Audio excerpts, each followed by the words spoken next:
Hello, everybody. It is Tuesday. It's from the barracks. It's also the holiday that I don't celebrate. So we're here, of course, to talk about all sorts of great stuff. We do not know. Oh, there he is. He does not respond to me all day long, but he finally showed up after, and he's late, of course. So everybody, I am Joker for Players Wanted. With me, the man with the mohawk, the king of the high kappas, Virchew from Sinister Customs, and it's not a party till the Weiner comes out. Weiner from Hot Dog Productions. Hello, everybody. Welcome, Squirrel. welcome, welcome. Yeah, didn't answer a single phone call or text I've been today. so freaking busy, and I was driving home, still on the phone, and I didn't get a chance to say no. I'm going to come home for a half hour and fall asleep. Yeah, I know. Well, this one should be a real spicy one because we have three different topics to talk about tonight. The first one is we're going to talk about our favorite punching bag, Navi Boy, his newest level of BS that he did. The second thing we're going to talk about is an update to Gunny's Warfare Center drama. Uh-oh. And then the third thing we're going to talk about is you're breathing into your mic, Wiener. It's under my nose. Sorry. Now it's too far away. Oh, is that better? Try it one more time. Is that better? There you Better. go. There you go. And the third thing we're going to talk about, if we have time, is Syndicate 3, some updates and everything else like that. But I am officially in the new office. I have my new backdrop for the studio, which is nice and clean. You guys can see the upgraded Airsoft area over there, which is actually not even not even as good as it looks. And evidently, I have dinner being delivered. Look at that. Yeah, you don't deserve that, woman.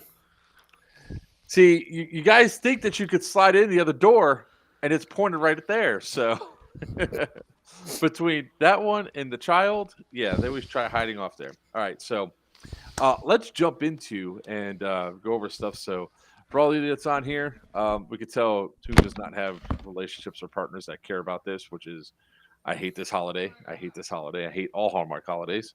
Um, but so man, today was an interesting day on so many levels. So I hope everybody had, gentlemen, you've had a good day so far. Evidently, Wiener's been busy as all hell, and all that. So let's dive into it. So I'm not sure how many of you guys actually like. All right, give me 1 second here.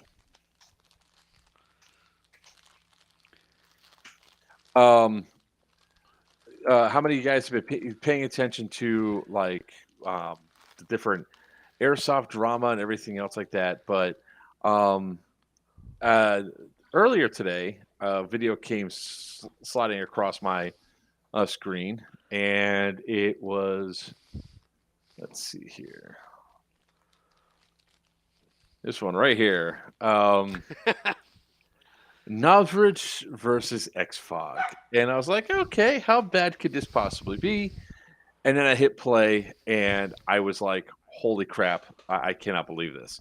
So before we jump into like the main portion of this story, which is what started all this, let's talk a little bit about Novritch. Now, Novritch has been a little bit of a punching bag for us for a while. Each time that that he releases a new product, we hear about it. And we then turn around and start talking about it. So I am not a tech, but he is. And he could tell you. You're not a dick? Oh, no, I'm definitely a dick. I'm not a tech. Hold on. I'm going to have to mildly disagree here and not say we don't use him as a punching bag. Punching bag implies that he's defenseless. He is not responsible. He is just there for us to pick on and target. He's not any of those things.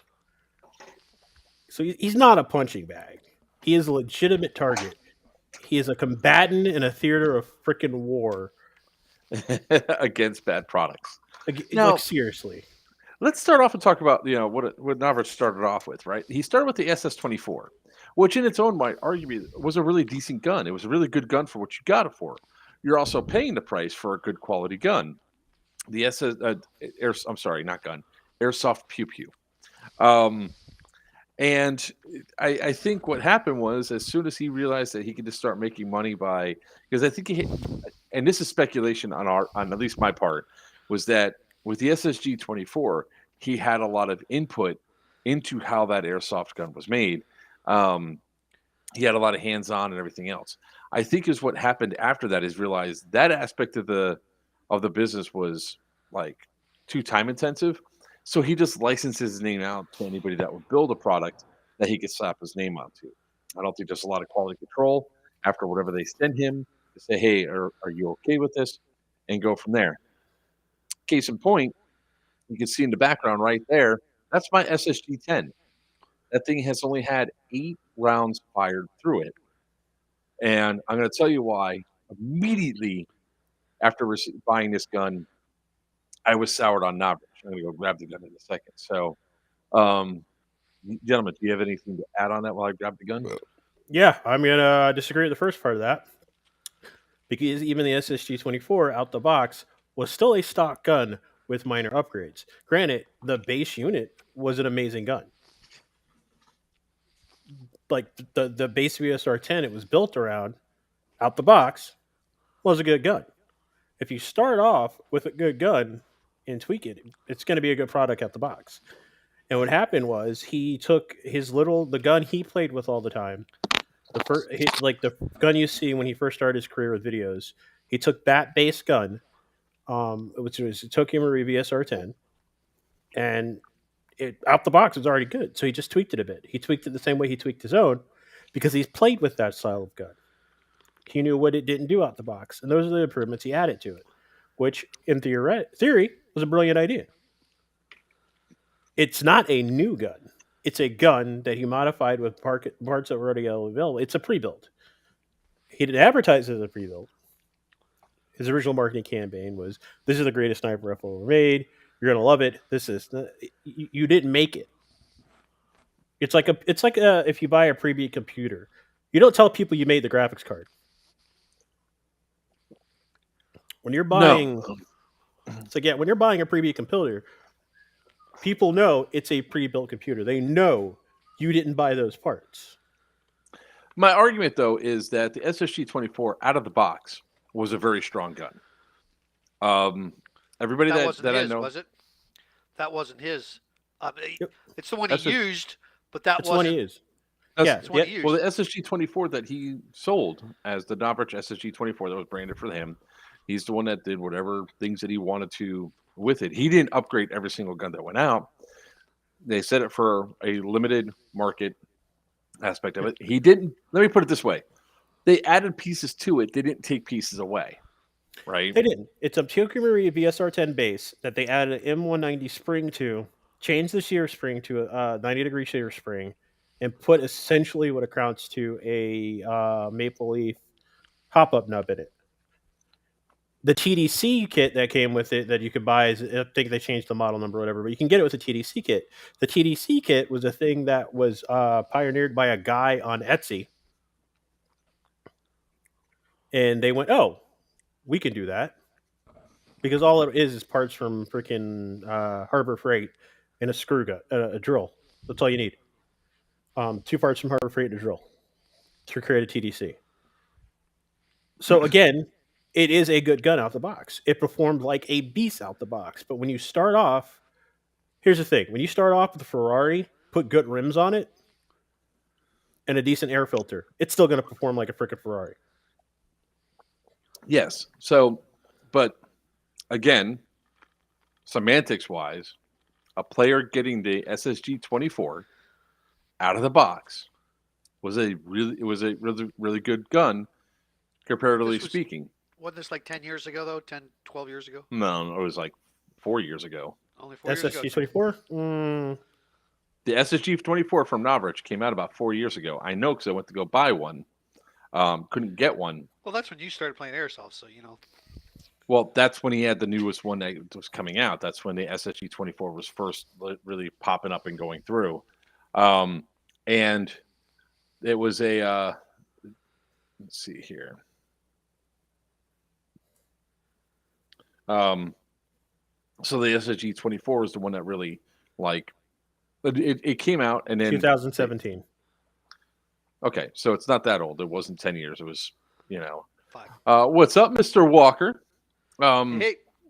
So that was, I guess, the second round is what I was trying to get onto in 2019 because they had the first round go through the second round. It was still a decent gun. Then he comes out with the SSG-10, and I was like, all right, let me jump in on the SSG-10. And the SSG-10 was a $300 rifle, and at the time, I didn't know you, Sin. I didn't know anybody that really was into the internals and everything else on these things. I was your typical airsoft player, that just out there doing my thing, went to go ahead and buy one. So what I decided to go with was the bipod. Obviously, I added because it's Feyachi bipod. Shameless plug. I got it in this when I upgraded, and the one I bought. I did not buy the other charging handle and everything else, but I did get his cloak system. And here's the part that first soured the hell out of me with Novritch. So if I am buying this, cloak system here, one of two things should have happened with the gun or the cloak system purchase. So as it takes forever to screw off.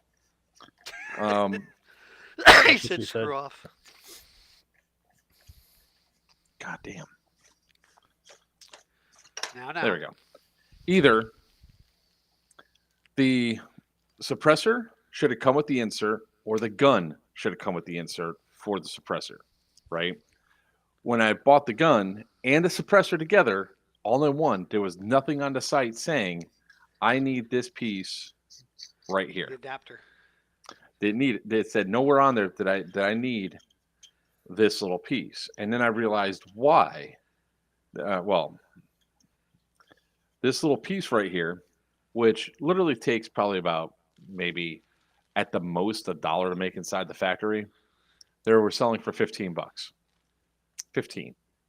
Now, if that wasn't bad enough, the other thing that they did was they charged shipping, and they only used FedEx, which was an extra $15 for this.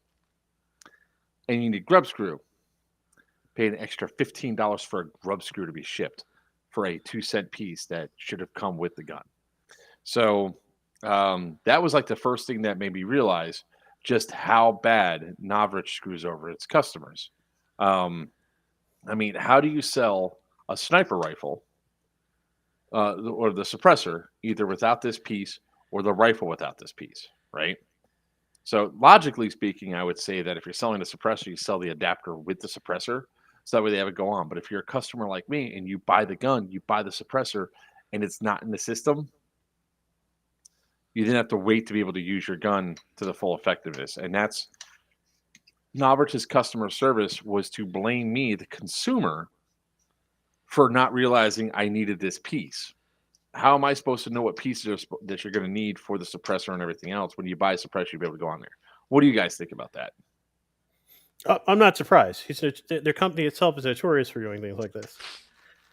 Granted, he's not the only company that does things like this, but the 2 times it's happened to me before, they apologize and send it to me for free. Like, I've had to deal with Novritch customer support repeatedly, and it's a nightmare. Yeah.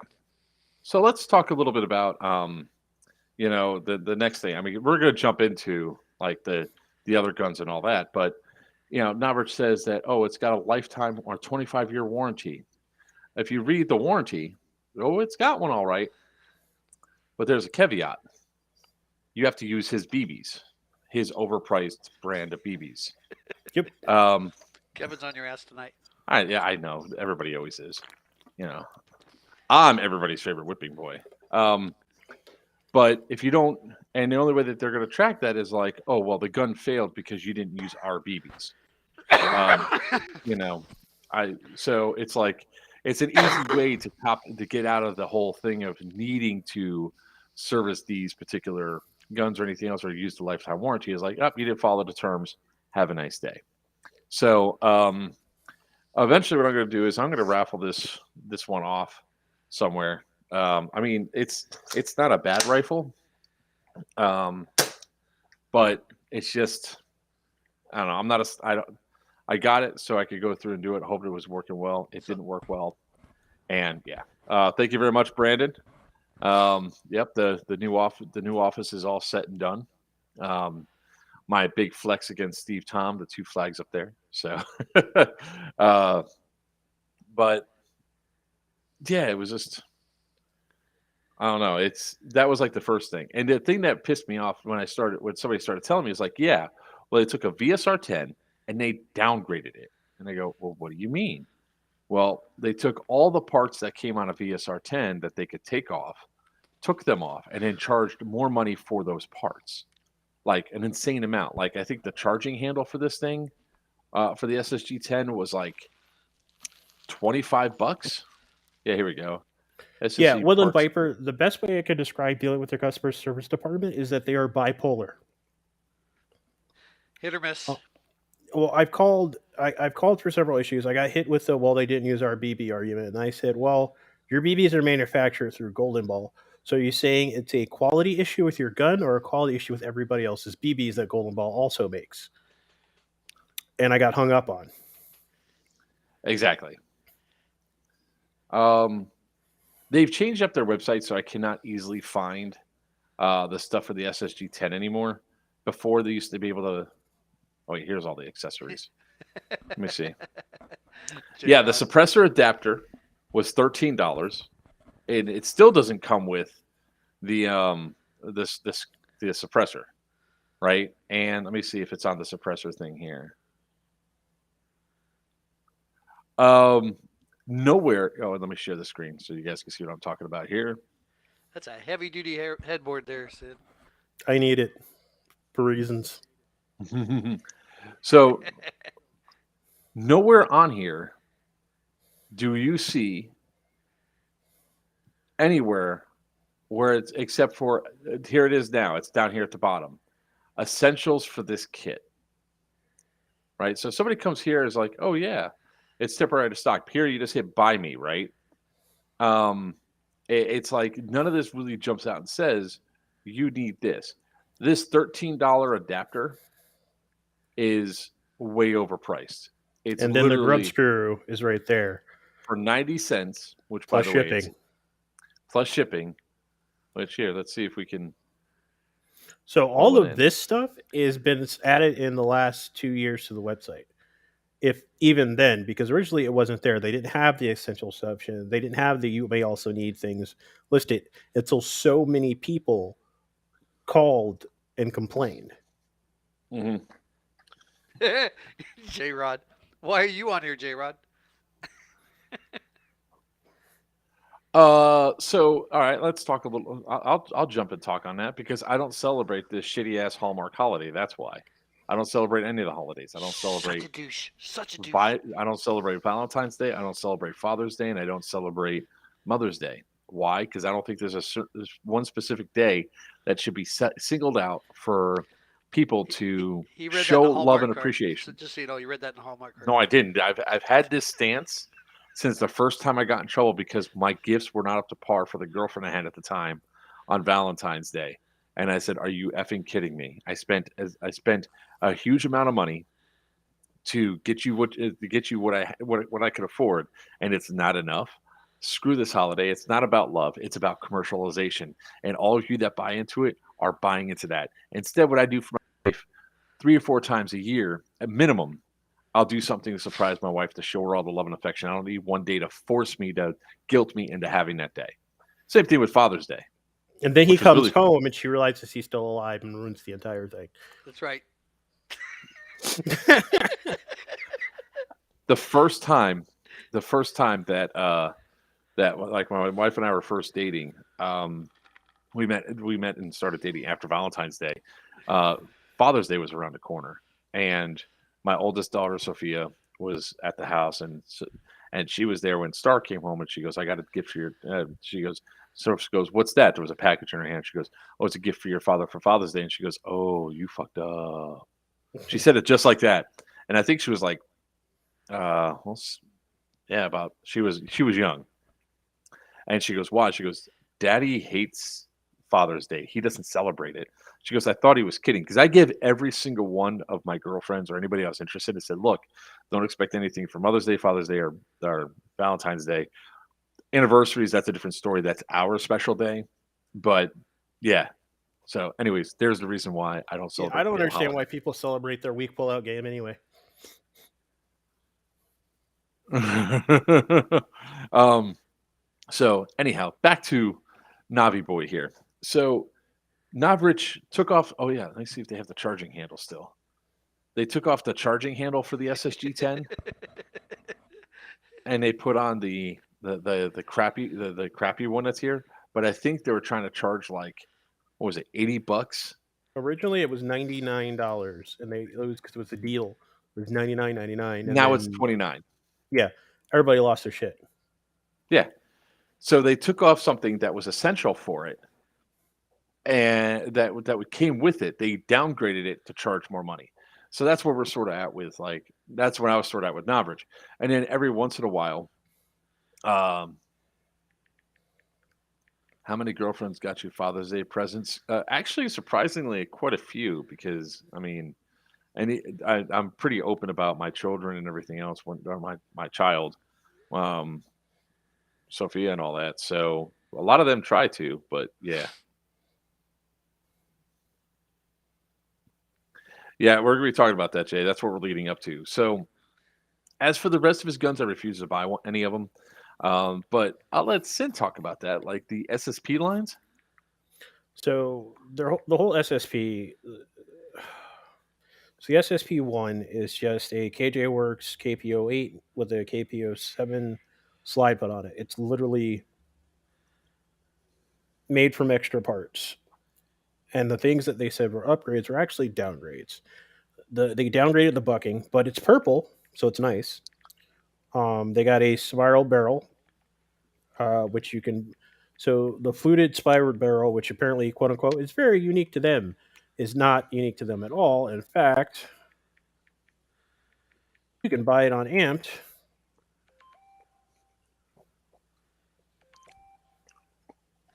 for less than $35, where Navi sold it originally, because I had to bring this up earlier, for $60 if you just wanted that fluted barrel. Now, consider the fact that places like Amped, Evic, Airsoft GI, and all these other companies are direct from manufacturer companies. They order it from the factories that make it to put on their shelves. Novritch was buying them fourth party. He was literally asking companies at the time, hey, if you're putting in this order, can I join your order? Can you put it on the truck as the shipment comes over so they could save money, which is a smart thing to do. Not going to lie. I've got friends in this industry. If there's a part I definitely need and I know they're about to put in an order, I'll give them a call and be like, hey, so has your order gone in yet? I'll send you money because I need this. That's fine. But I'm not selling that as my new unique product. Yeah, But because they did these two guns that were not originally designed to go together, upper and lower, with some creative paint and slapping his name on it, they had a ton of performance issues out of the box in the first generation of the guns because they were not designed to work together. The KPO-7 was not designed to have a no drop slide, or no drop outer barrel, but that's what they put in it because it looked cool. And anybody that's teched before, built your own gun before, knows that long moment you have where you go, do I go with functionality or do I go with because it looks cool? But we are building those guns for ourselves, not to sell in a mass market. So the first run of those was an absolute train wreck. Then he does the new SSP-5. The first run was a train wreck because it's, again, a KJ Works lower with a Vortex or Vorsk split slide on the top.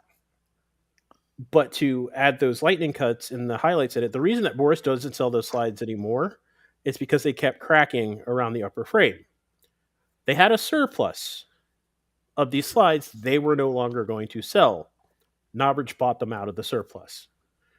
Now, if a company has enough integrity to go, hey, we made this product, it's shit and it's failing, let's not sell it. Why would you then immediately go, hey, I'll buy those from you? He has a new contract with Vorst for the new run. That's why the newer ones aren't cracking. To manufacture these slides, because now he's actually telling the truth. It is a unique slide. He's the only one that has them, that style, because Vorsk basically said, all right, well, here, we'll make a deal with you. Buy these from us direct. That's also why there's been such a huge wait time on the SSP5 orders, because Vorsk isn't doing them in bulk. There's a minimum order you have to get before they'll start manufacturing. And I found all this out because I, for a while there, wanted to make my own slides. I had a bunch of CAD designs for things I thought were really cool, and I sent them in, and the engineer was like, all right, so here are the weak points on your design. And I was like, oh. And they were completely willing to still make them for me after pointing out all the places that would break. And I was like, no, I'm not going to do that. I don't want to do that. And it feels to me it's like somebody pointed out to him, and I don't know if it was him or somebody in the company. Somebody somewhere has to know that when Vorsk went, yeah, there's a reason we stopped selling these. Went, yeah, no, we'll take them. Smoking Loon, thanks for the super chat there, buddy. Appreciate you. Nice. Welcome back to the sport. Welcome back to the sport. Whoop, whoop. We're going to talk about some cool stuff that I've been doing with Restream and everything else that I think you guys are going to be happy with in a little bit. But continue. So, well, pretty much to sum it up, because I really want to get to the point, because there's so much stuff to cover, and I don't want to spend like an hour and a half talking about Navi Boy. Get off my soapbox. The fact is the abundance of problems that he has with this gun. The abundance, like I think, even what rifle was it that he had that Airsoft GI just ripped apart and realized it was a Lancer Tactical? Wasn't that the? Is SR? It's the SR SSR4. SSR4. It wasn't a Lancer Tactical. It was not a Lancer Tactical. It was VFC. We tore one apart too. Inside, it's a VFC shell and gearbox. And we found out it was a pre-assembled VFC shell and gearbox because they were still glued from the factory. So again, anybody can do this. If you've got the money, you can contact VFC and say, hey, I want these gearboxes. And VFC will send you a wholesale deal. They'll set it up, and then we'll send you in bulk these specific gearboxes off their floor because they're making them in bulk. And you order your body parts from wherever you want. And that's what he did.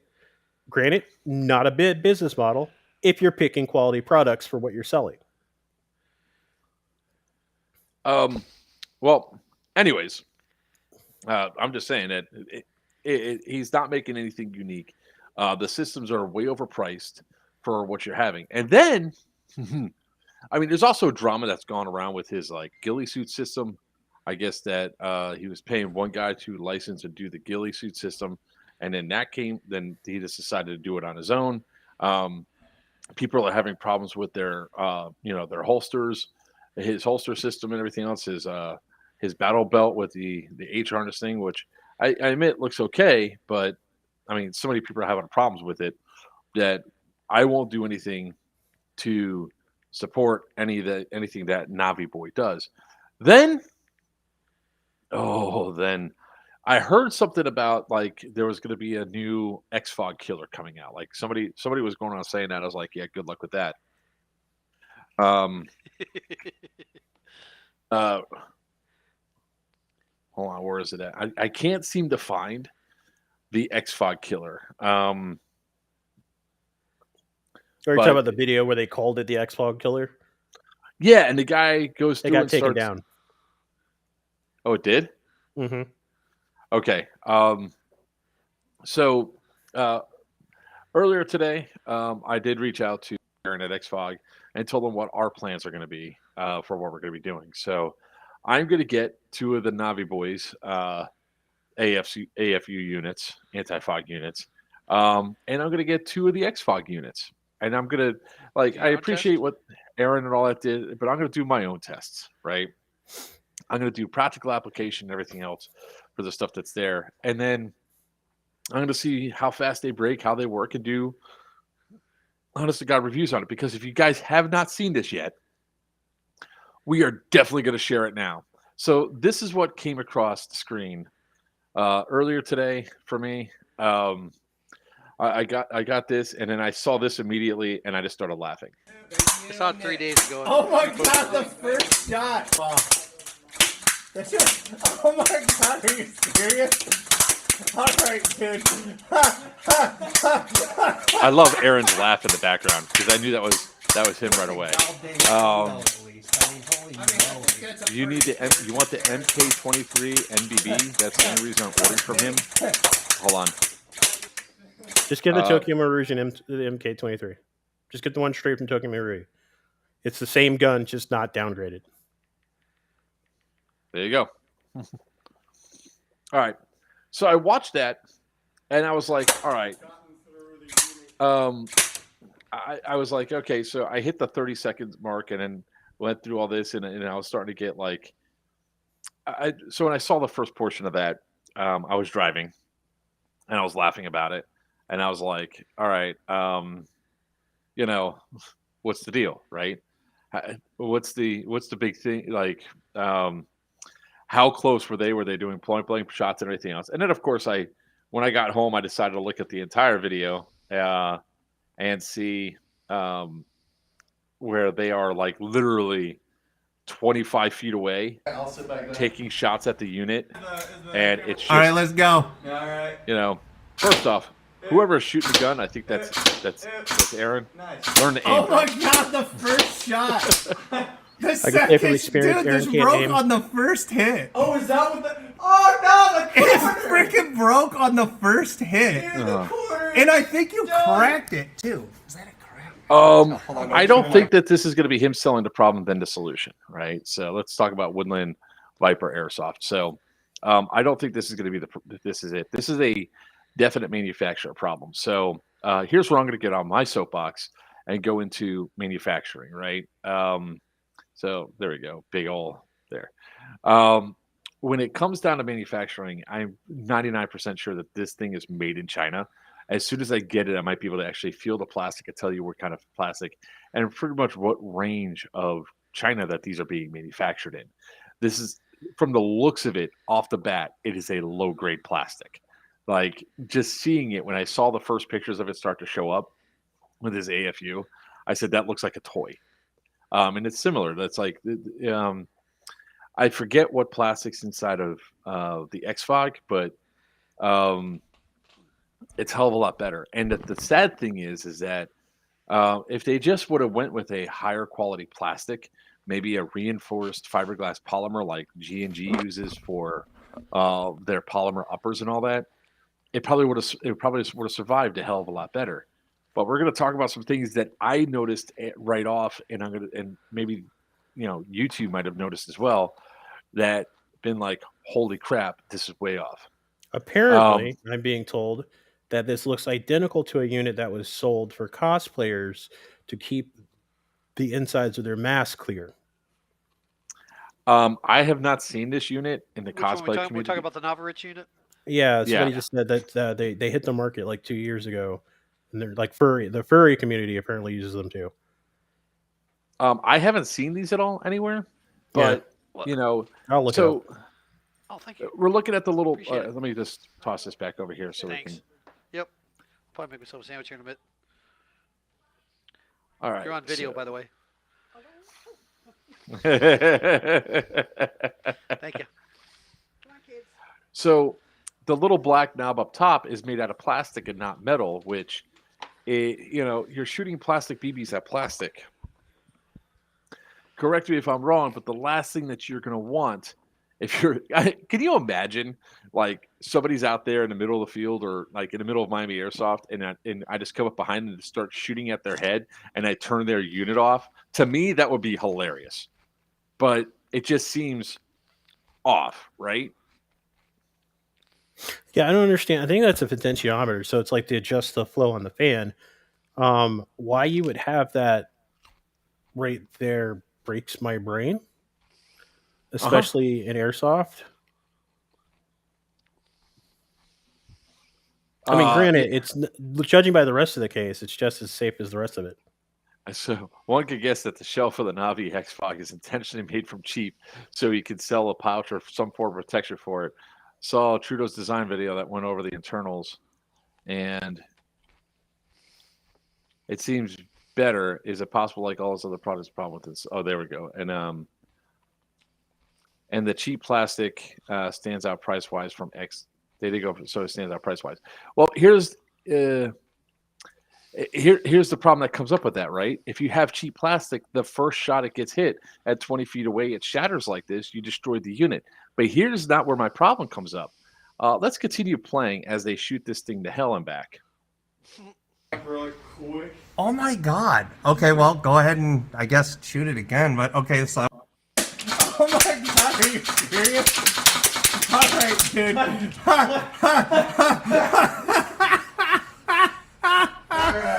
Oh my god. Buddy. What? Oh, that's not Aaron shooting. That's somebody else. Yeah, so about that. Oh my god. One hit, dude. One hit. I think it's here. Here we go. The potentiometer. So that's just a plastic potentiometer. It looks so cool online. I mean, obviously there's a reason we scrapped potentiometers, but still. So I think this is what I'm trying to get to. When they start going in and they start shooting this thing to pieces, right? So there's a battery in there, right? There's a full-on battery in there. Like 20 feet out. Yeah, don't run into the woods and get your helmet struck. That never happens. Hit 1.5 joule. Yeah. This is getting shot. So when at they start 0.2. shooting this, you're starting to see all the components, right?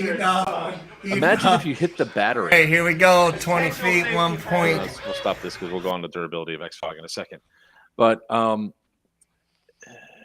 imagine hitting the battery pack and puncturing it, causing a fire to go off on your head. And you don't realize it because you're being shot from behind, because most people keep the unit on the back of their helmet. This is a major safety factor. This is a major safety issue. There's also some reports coming out that whoever's doing the assemblies are not actually doing the QC properly and taking off the backside of the double-sided tape and sticking it inside the unit, so the battery is actually rattling around. So this is... There's a few things here. So if the plastic is that brittle that it's going to break at 1.5 joules at 20 feet, that means it's, with 3.2s, the joules matter. Regardless of the weight of the BB, the energy transfer, it's at 1.5 too. That means if you're playing, like if you're like us and you travel to play, that plastic's going to shatter. Mm-hmm. And hitting the battery pack is terrifying. More terrifying is, I don't know if you could see in that video, at a certain point, the circuit board drops down. And it's just hanging there in plain sight. Anybody that's ever played with electricity knows what happens when you cross the streams, Ray. There you go. It's right there. Right So there. that is a potential power surge on the back of your head.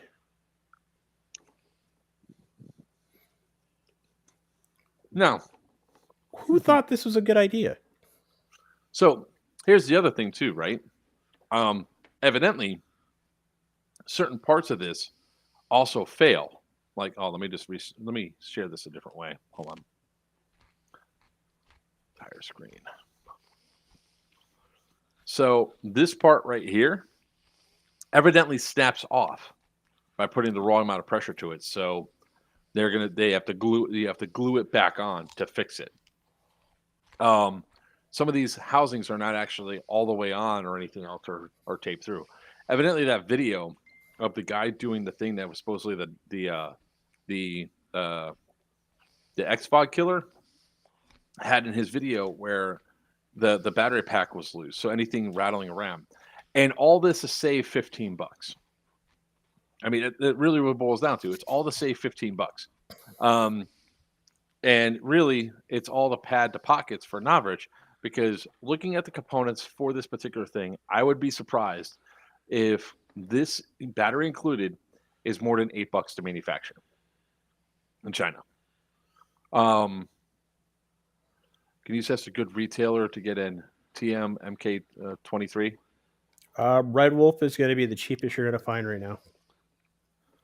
RedWolfAirsoft.com. All right. So let's just focus in on a little bit on this. This is all like the biggest thing is, oh, it's cheaper. Yeah, it's cheaper. This is the Wish.com version of an Xfog right here. It's cheap. It's piss poor plastic. It's breaking apart. It's shattering. It's probably one of the worst things that you could possibly do. Now, here's one of the things I will say when it comes down to like this whole test that I guess the manufacturer or the designer of Novritch's AFU said. Kevin. Our remake for Dollar Tree, 24-cent for you, Mr. Bach. He better not Durability be mocking matters. John Lou. It looks like a cheap, shitty peck box. Exactly. So the responses are coming out of it, I think, are absolutely the right thing. It's like people are buying this now; they want to protect it. It's sort of like almost everything else that Novritch does. Is like, here's the base thing. By the way, you need this in order for it to work properly. Now, we are going to buy, like I said, we're getting 2 units of the Novritch, and we're going to get 2 units of Xfog. You didn't already own Xfog, do you, Mark? Didn't you already own an Xfog? I own more than one Xfog, and we're going to get to that in a I second. own Yeah, two. but we're not going I to mean, I use got it right ours. What are you, crazy? Now I'm going to get brand new ones. Yeah. Aaron's going to send them to you? Close, exactly. This is the biggest thing. As someone who works in plastic, it's not that more expensive to get durable product. We're talking pennies per unit, especially when you're doing anything in large production. That is sad. And he's absolutely right. What he did was he tried to save as much money as possible for the units. And in the run that he probably did it in, I think he's saving, it's more than pennies on it. I think he's probably saving about 30 to 40 cents per unit by going with the cheaper plastic. Yeah, but if he makes a million units, look at all the money. But he's not going to make a million units. His first product run was probably a smaller product run because he never seems to make a long or large product run. So when it comes to Xfog units, hold on. Well, I have 2 of them right here in front of me, 2 of the Xfog units. And actually, the interior of it has a nice little metal cage around all the working components. It's a real nice product. I've had it for Here's mine. over a year now, and I have 2. Only reason I have 2 is because the batteries, they last forever, but I don't want to have to remember to recharge them for the next day. So I have 1 for Saturday, 1 for Sunday. Oh, that's a great thing to see. The Thunderdome 2 has just sold out, guys. So if you're looking to go to the mall, you're sold out. So this is my Xfog unit. I've had this one for like 3 years now, and it still holds a hell of a long charge. And I agree with you. I probably need a second one for some of these longer games to stick on there so I could swap them out. I mean, it lasts forever. Don't get me wrong. It lasts forever. You get a day and a half, 2 days out of it sometimes. But just for me, for my purposes, I have a backup one in case whatever. Peter's balling. Well, here's the thing, right? Like, if you actually read the product specs for the AFU unit, it says it can run for 10 hours on the lowest setting. Welcome to Florida. We have to run on the highest setting, especially in the summertime. It's hot and humid. What the hell? But it works phenomenally. Yes, they work awesomely. I'm a big fan of them. Matter of fact, I'm a big fan of his customer service too, even though it's his wife. I actually had one that had a motor start acting up in it. Started vibrating or whistling, and they just replaced it. Sent me a whole brand new head unit. Awesome. Oh, that's adorable. And the reason why I say that's adorable, that unit that was sent to me by Aaron, because of what happened in October, or actually, no, the second week of November of 2019, I was at a little place called Command Decisions to play to go ahead and play at Fulda Gap 2019. For those of you that know me, knows part of the story. We had another team and I were working together. We had brought 13 people. Get ready for the pat on the back. No. Shut up. Stop. Knock that shit off. We had rented a trailer to haul everybody's gear up there, and we went to go leave the Airbnb to go. I'm at the front of the truck, and there's a guy standing at the back of the truck. This guy's name was Greg, and I said, "Hey, is the trailer secured?" Now, if I say that, common sense would dictate secured means shut. Oh yeah, it's good to go. It was wide open. 3 OCAWs. When we left, because they were supposed to follow us, instead they ran ahead of us because they thought they had to get there early to get things. But The other car jumped ahead of us. We left 3 OCOS sitting on the driveway. The drive to there, my gear bag, which is the one that's sitting right there, that has around $5,000 worth of camera equipment, batteries, mags, pretty much most of the stuff I need for Airsoft. And my helmet fell off the back of the trailer and got run over by a truck. Here's that helmet. I still have it. Wow. Too bad your head wasn't in it. Shut up. If the head wasn't in it, we wouldn't be here right now. Okay, So here's the thing, right? get off your head. You see how this Xfog unit is all bashed to shit? I haven't turned this thing on or really touched this thing except to take it off the top counter, the top of the where I had it stored. I always keep it because it's got a significant amount of dust on it. You can actually see that there's still dust on the side, and the reason why there's dust not here is because I did this. It's running. It's still running. Wait, hold on. Let's see if you guys Squirrel can cage. The fan's not in there though. Yeah, it is. It is. right It's there. right there. Oh, I can see. I can barely see. Okay. Hold on. Let's see if I can do it this way.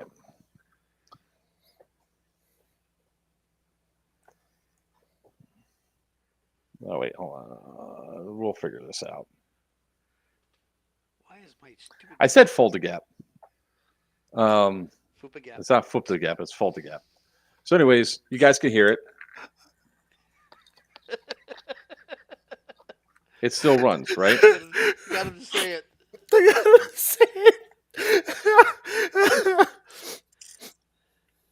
There you go. Now you can see it running. So if I stop it,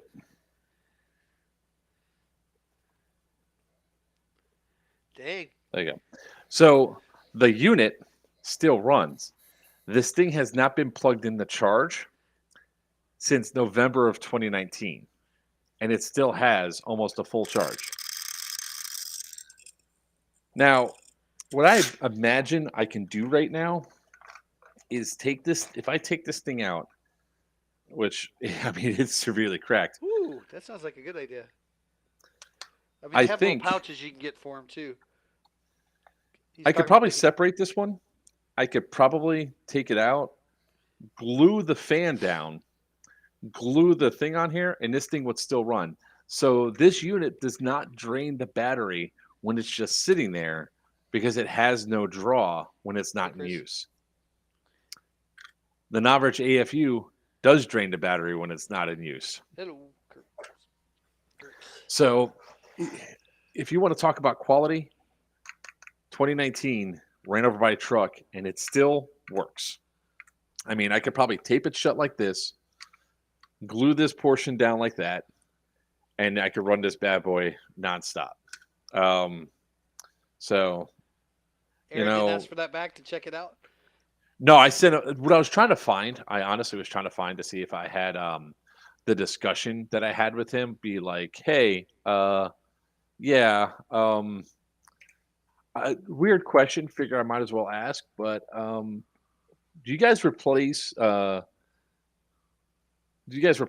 things that happen by being run over by a truck? And he starts laughing. And he goes, "What?"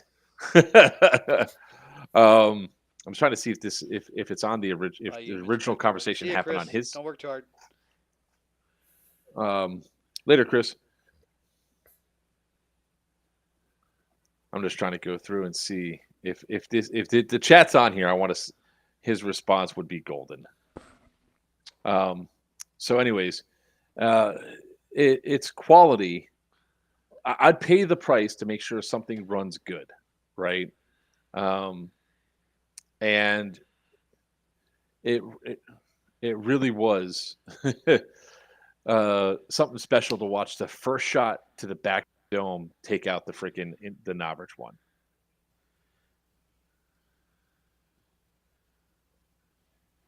Let's see here. I'm still going through. So, what do some of you guys think about in comparison to Navi Boy, the Xfog units?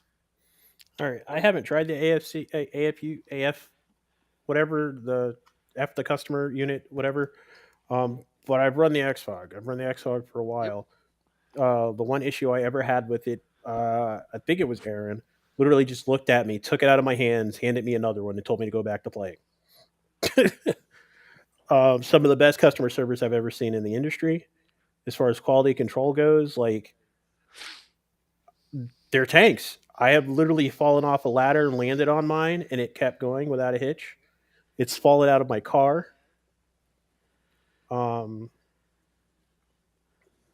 It's a you're right, Kevin. It's a beast. I don't know what type of unobtanium or fucking vibranium that they put in these things, but they're a beast. Even the point where you think would be the weakest is pretty dang strong. Where the clip is, where the piece slides in and clips in. Trying to find mine. It's right here. I had an extra one because I have two. But this piece right here, the valves, where it slides in and clips in, even that piece right there is unbelievable how sturdy it is. If I can see in the dark, there we go. Think clips right in, stays in. I mean, this one's a year. Which one's this one? I've got two of them. This one's a newer one. The one that's a year old even clips in. You hear it popping. It hasn't worn out. So, I just turned it on too. But I use them regularly when I'm out in the field. I can't not use one. It's a level of integrity in manufacturing that is rare to see in almost any industry that Xfog has, where they refuse to sell a crappy product, which is why they get my money. Yep. Exactly. I've been watching it for years. When he was bringing the product up and manufacturing and testing and all that stuff, and then when I had an issue with the one, like you said, the customer service, which is his wife, was phenomenal. Yeah, and like any event I've ever seen them at, they do a practical demonstration, and it's fine. But like quality control wise, quality control wise, I've never had an issue. The only issue I had with the other one, we found out after the fact, was that somehow, some way, my hose got cut, which is why half of my goggles weren't defogging. When it comes down to the stuff here, it's like I still marvel over this. The one that's broken, the one that still works. The fact it got run over by a damn truck, and the only thing that needs to happen to it, literally, is to be glued down, and this thing would still work again. I just need to find a way to get into the other half of the unit without completely snapping it off. Because I just want to. I think I'm going to travel with this and be like, oh, you think your units can do better?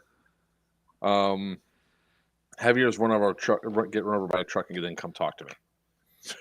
My only complaints, Aaron, if you're listening or if you see this, are wireless charging and Bluetooth. That's all I'm saying. Come on, man. Everything needs Bluetooth. No, but this doesn't need Bluetooth. I disagree with you. Bluetooth.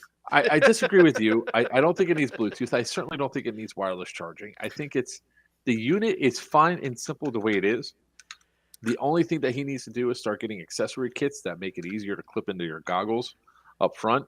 And they make them. He actually referred us to him. Yeah, they make them. And I'm joking on the Bluetooth, clearly, but the wireless charging for me would be a convenience of life thing, because Joker understands when I say spaghetti monster when you're trying to charge everything. That my wife is so happy now that the spaghetti monster is out of the room because I have my new Airsoft area. All my charging is actually happening right where the flask is, right there. Yeah, no, and this new generation of Qi 5 for wireless charging, like the new charge pads, you can charge up to 5 items on one pad. And if I could just sit my Airsoft shit down and have it charge. Yeah, that's why I like the radios. And yep, I agree. Right? Radios, the batteries. I mean, I've got 5 batteries sitting here charging for this weekend for the radios alone. That's why I have a 6-bay. I just plug all my radios into the 6-bay. Once my man cave is done, I will have that. It's getting there. It's getting closer. I actually have a price now. I was like, yeah, mine is sitting at the prison right now. So the way change out the tube personally, I like the thicker tube from Home Depot. I agree with you there, Apex unit. The thicker tube is a little bit nicer. But like, yeah, I got the. When you look at the Xfog units, right? here's another thing that separates it out. It's got this nice flat back, so it's a perfect spot to or they have the you could put the Velcro on or not. It comes with it. There we go. Exactly. You could have your name tape on there, so that way people can know who the hell to yell at because they're supposed to be following you, or in Weiner's case, you're running away. So you follow me either into hell or high water, and with Weiner, he's just walking the other direction. I just shoot him in the back of the head. You know, that's Yeah. why the Xfog holds up well for him. That's why it's very important. I don't have to worry about my enemies shooting me. My friends do enough of it already. But I got you, Kevin. I got you. It's in my gun box. So this stuff, putting like Velcro on there also protects the unit itself, but the plastic here is so much hardier. So that's why I can't wait to get the unit for ACO. Sure you can. You can follow. The reason why I become Lone Wolf is I go with a pack, and then all of a sudden I'm by myself. But I won't have that problem at Thunderdome because I'll have my pack with me. I won't have that problem at Stonebreaker because I have my pack with me. So you could right off there, sir.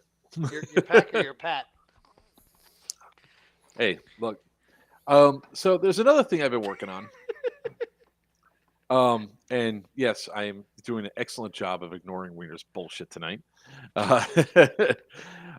So in final thoughts, because I really want to keep it contained to an hour because we have the next spicy thing to talk about, which is Gunny's Warfare Center. Anybody else?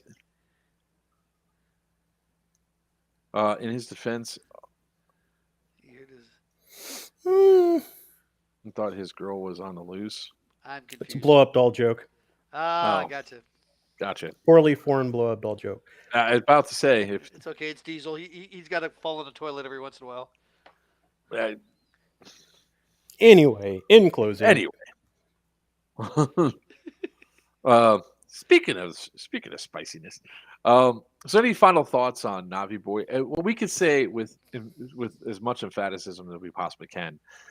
Do yourself a favor. Don't buy anything that Navi puts out. Instead, get the main source thing. If you see a new gun that he releases, ask around what the gun is based off of and buy that base gun because you're probably going to get a better gun. If you want to the AFU to buy an Xfog, the extra $15 means you won't have to go through the heartache of the first time you get shot in the back of the head that your unit fails. And like I said, as soon as we get this stuff in, we are going to be doing on live. We're going to do a live stream recording it so people can see exactly everything that we do. And then we'll obviously cut it up for another video showing there. And I am going to see what it's going to take to break the new Xfog units. I'm talking taggins to the head. Time to break out the dummy. I mean, in my closing statement on this whole subject Jay's is, watching, I believe, so he's going to be here for that. is Do you that get on the what night you pay before a for. cruise. You get what you pay for. If you're buying it because it's cheaper, you are literally buying a cheaper quality product. The same thing with airsoft guns. It's the wishdoc.com version of everything, but you're paying Target prices. This thing is so bad, Walmart APS prices. wouldn't release it. All right. So there's one thing I want to announce. We have a couple of new things out right now. Let's see here. Oh, there it is. 1 second. Man, why is this? Kevin. I thought it was saved.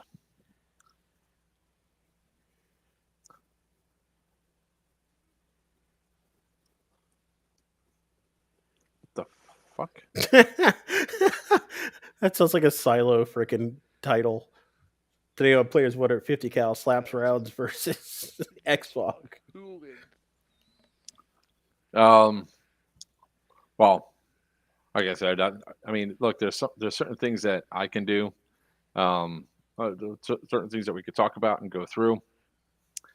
I don't have a problem with going toe to toe with Navi Boy when it comes down to stuff because, in all honesty, I mean, I can understand if I was just having unjustified hate, but I don't. I have very justified hate. Dude, the whole you're pulling the trigger wrong thing is what set me off. people that bought the SSG 24 or the SSG 10 were complaining about misfires, and the response from customer service was you were pulling the trigger wrong. That's sort of like you're holding it wrong, right? Mm-hmm. Kevin wants ready to go. All right. The secondary decks.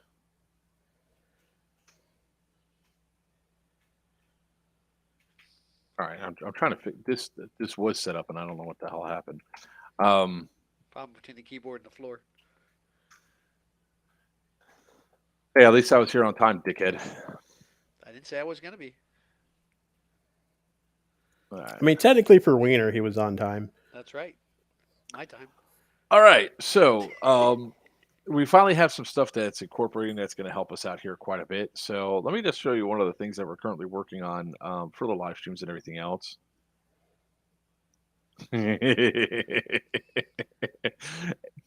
It's perfect because it also covers up half of Weiner's face. Yeah. Looks like Wilson from fucking Oh Home yeah, Improvement. Home Alone. Yeah, Home Improvement. Shit. Wow. Oh, there we go. Then we Damn, have the I'm three gonna sides. back up now. I know, There right? we go. We can now sell stuff through actual through the actual site on here. If you guys want to help support the stream, there you go. You could also do that. Keep us on the field where we belong is the tagline that we're going to start using with that because you definitely don't want us inside of your homes. Papa So versus Navi boy. There you go. 2 viewers scanned the UR code. That's kind of awesome. Thanks, guys. So we actually are going to have a whole bunch of other live sales and everything else that we come up with or put together. It was one of the things I was working on before we started the stream. I thought it was the link to the overall store, but evidently it's not.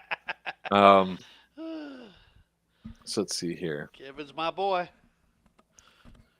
I run 200 ESS turbofan goggles. Now, see, that's something different and that's something new, and I'm okay with that. I'm not okay with this the stuff here going on. So, all right. Let's see here. Moving on to the next thing. Is that the patch I want to be the first ticket buyer in Syndicate 3? Sure, Gerd, I'll give you one of those. Actually, we have some other patches and stuff that are going to be coming up. So, Kevin, break out your wallet, sir. There's new patches. You're not going to give one to Kevin? Come on. It's Kevin. Besides that, it's not really mine to give. So he's probably going to sit there and he's probably screaming into it. He's like, come on, man. You know, I know that's what he's probably doing. And he's probably going to come back with something else. But hold on.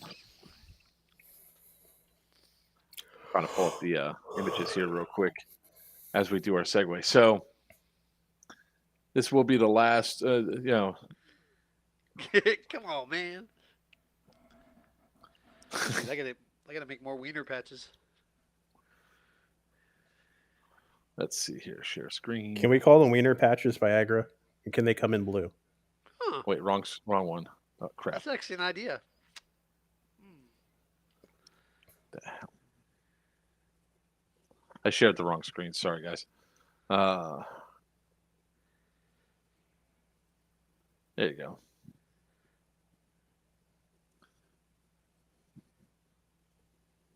Oh, sweet. So there's 3 of those.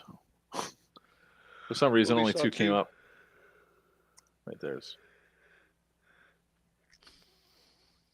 Here's the 3rd one. Sweet. Damn, and I'm not going to be there. Oh, boo-hoo. So we're going to get those made, and we're also going to come up with some other patch ideas and everything else. So let's talk about the next topic of discussion. So if you guys were here a couple of weeks ago, I think 3-4 weeks ago. About 3 weeks ago. About 3 weeks ago, Whoop, my daughter. there was a big thing that happened with TNT Airsoft and, Gunny's Warfare Center shut down on December 21st. And by December 23rd, there was nothing left of Gunny's Warfare Center as a functioning field. I approve of the message of, oh, you want to steal my business? Fun story, bro. And Gunny leveling the shit out of the entire facility. Um, I approved that message. I thought it was awesome. I thought it was epic. So to catch everybody else up, there was a dispute between the landlord that was previously the site of Gunny's Warfare Center and Scott Chin of Gunny's Warfare Center. The dispute was over pretty much rent and everything else. Pretty much it boils down to greed is what we ultimately have decided based on all the available evidence out there. And Jesus Christ, Ma, I don't give a shit about your fucking orchids right now. Sorry. What? 10 texts in the span of 2 minutes in the span of a minute while we're on here. It's like I don't really care about the orchids. It's not my Be department. nice to your mother. No. Especially since she's gonna be living with you too. I tell everybody, don't mess with me on Tuesday after 7:00 at night because I'm streaming. I'm busy. So Yeah, that's how well that's going. Look at mine.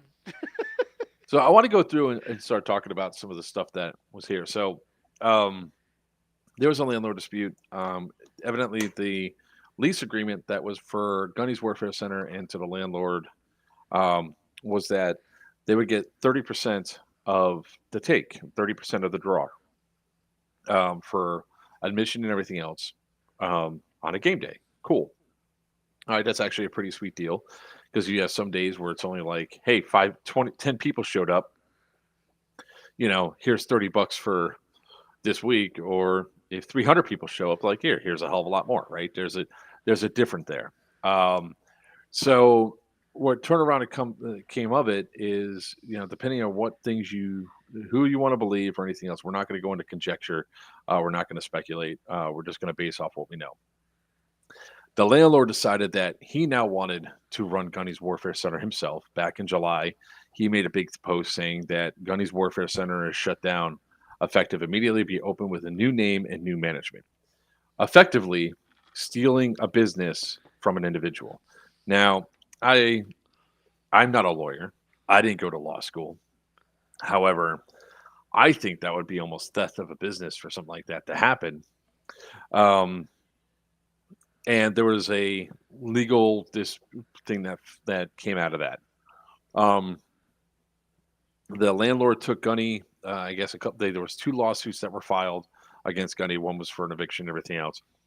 There was a signed agreement that came out of it because they were trying to claim that Gunny didn't pay his rent, and he had the receipts. So if he didn't pay the rent, then why wasn't he evicted? This is where the questions that come down to the landlord, but that we really don't care about, because what it boils down to essentially is a landlord-tenant dispute, which only got spicier because the landlord wanted to steal the business and install another business in its place. Now, if I was a player in that area and I knew that there was this dispute going on, there's a chance that my favorite field could be shut down, I would definitely go up to them and say, hey, is there any chance that I can run this for you? Can I manage this business for you? I expect X amount of money each day, each gate that I'm out there working. Can we come to some sort of agreement? And I think everybody would agree that's a logical way to go. So that way the community is not losing or being served there. And you just be honest with the community. Hey guys, no matter what Gunny's Warfare Center we're shutting down, I don't want it to lose it in the area. Here is I made a deal with the landowner so we can continue to play. Sorry that Scott's there. He's welcome to come back and play anytime, but this is now going to be TNT Airsoft. Hey, James.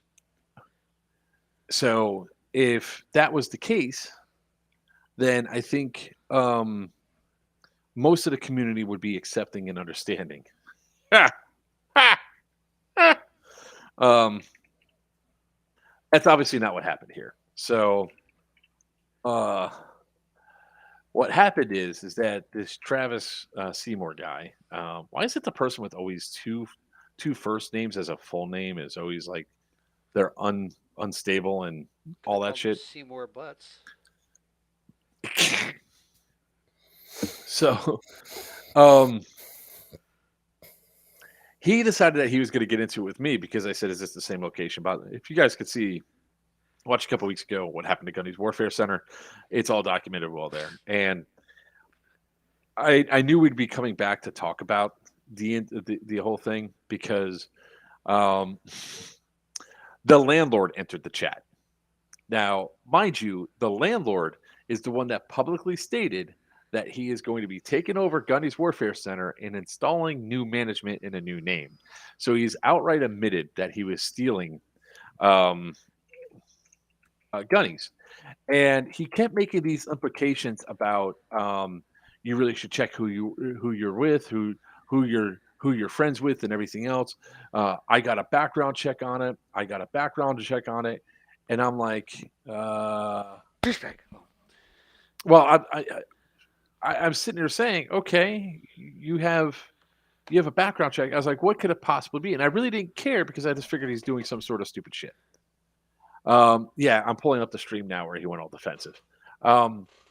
He started going ape shit. So I finally just, I didn't care before, but I was like, I've been the brunt of some shit that I didn't do that I was blamed for, and it caused a lot of problems. So I was like, finally, I said, Gunny, what is it that Chin? What did you do, Scott? What is this whole thing? Are you all ready for this whole blockbuster thing that why we should never play at Gunny's Warfare Center? Are you guys ready? You ready? Wait, can you guess what it is? Guess what's so damaging and deafening on this? I'm gonna say speeding ticket. Oh, wait. No, it's a little bit more serious than a speeding ticket. DUI. I already told you. Shut up. You don't count. To answer the 20 years ago. What? 20 years ago? No, it was like 2009. Okay. It was enough. a DUI from 2009 in a time when Scott Chin was going through a very bad divorce, made a bad decision, got a DUI, and that's this whole, oh my God, he's the worst human being on the face of the earth. I had to kick him off my land and had to kick him off my property because he's a piece of shit. And for the record, everybody, DUI does not mean drunk driving. It's literally driving under the influence. And it was the January 17th stream. So now this is where I get to have fun. And I mean, I get to have fun because the landlord came into this, right? And he decides that he's going to start making comments and everything else. And he's going to start talking shit and going back and forth. And he doesn't know how to internet very well. Right. So he let's share the screen. Oh God. This is like too much fun. Because I'm gonna read out some of these things. First off, there was no lease after 2021. If there was, please show it. Otherwise, shut the F up. The stolen Valor Gunny, who did not own anything, lied to people for years, is gone. He never served. Could never serve. As for dollar signs, we own the land. We rent over 150 acres to farmers, and the other 50 acres we rent to that POS. We found out about his past and how he's been cheating us, and we kicked him off. Think of it like someone lives in your house that you moved out of to a better one. He lives there for 10 years because his third divorce. He has nowhere to live, no vehicle, no driver's license, and you try to get him fixed the trailer, but he never allows you entry into it. Changed the locks, and previous operator of the field for the past 10 years, never made any money for himself, and off of all the hard work and benefit the landowner, yet he fought to stay falling apart trailer, a horrible land, and a terrible landlord because it's like, dude, please, you're just as bad as Travis with your typing. So Gunny he's now claiming that Gunny is using stolen valor. Gunny's Warfare Center was not for him. It was not signed for him. Gunny was short for gun truck, which is what he has and drives around in. Close quarters carry. Came here for Airsoft, staying for drama.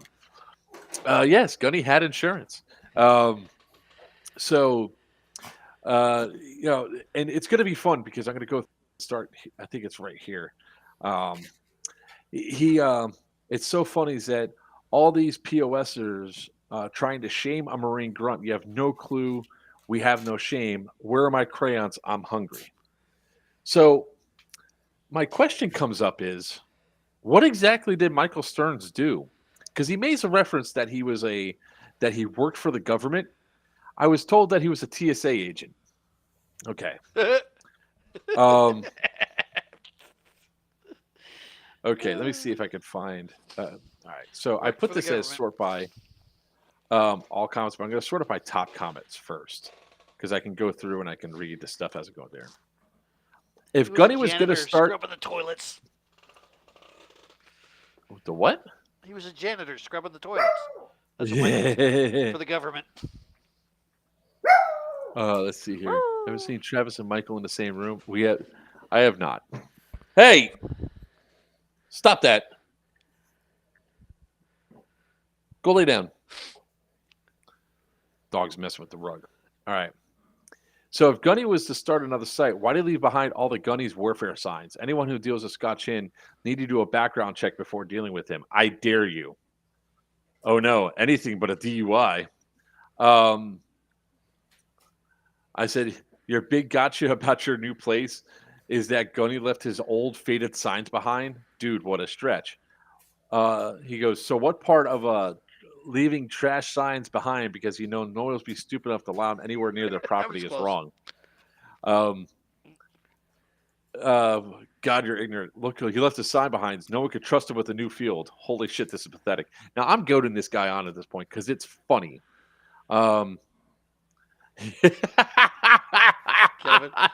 Kevin. Oh. All right, let's see here. And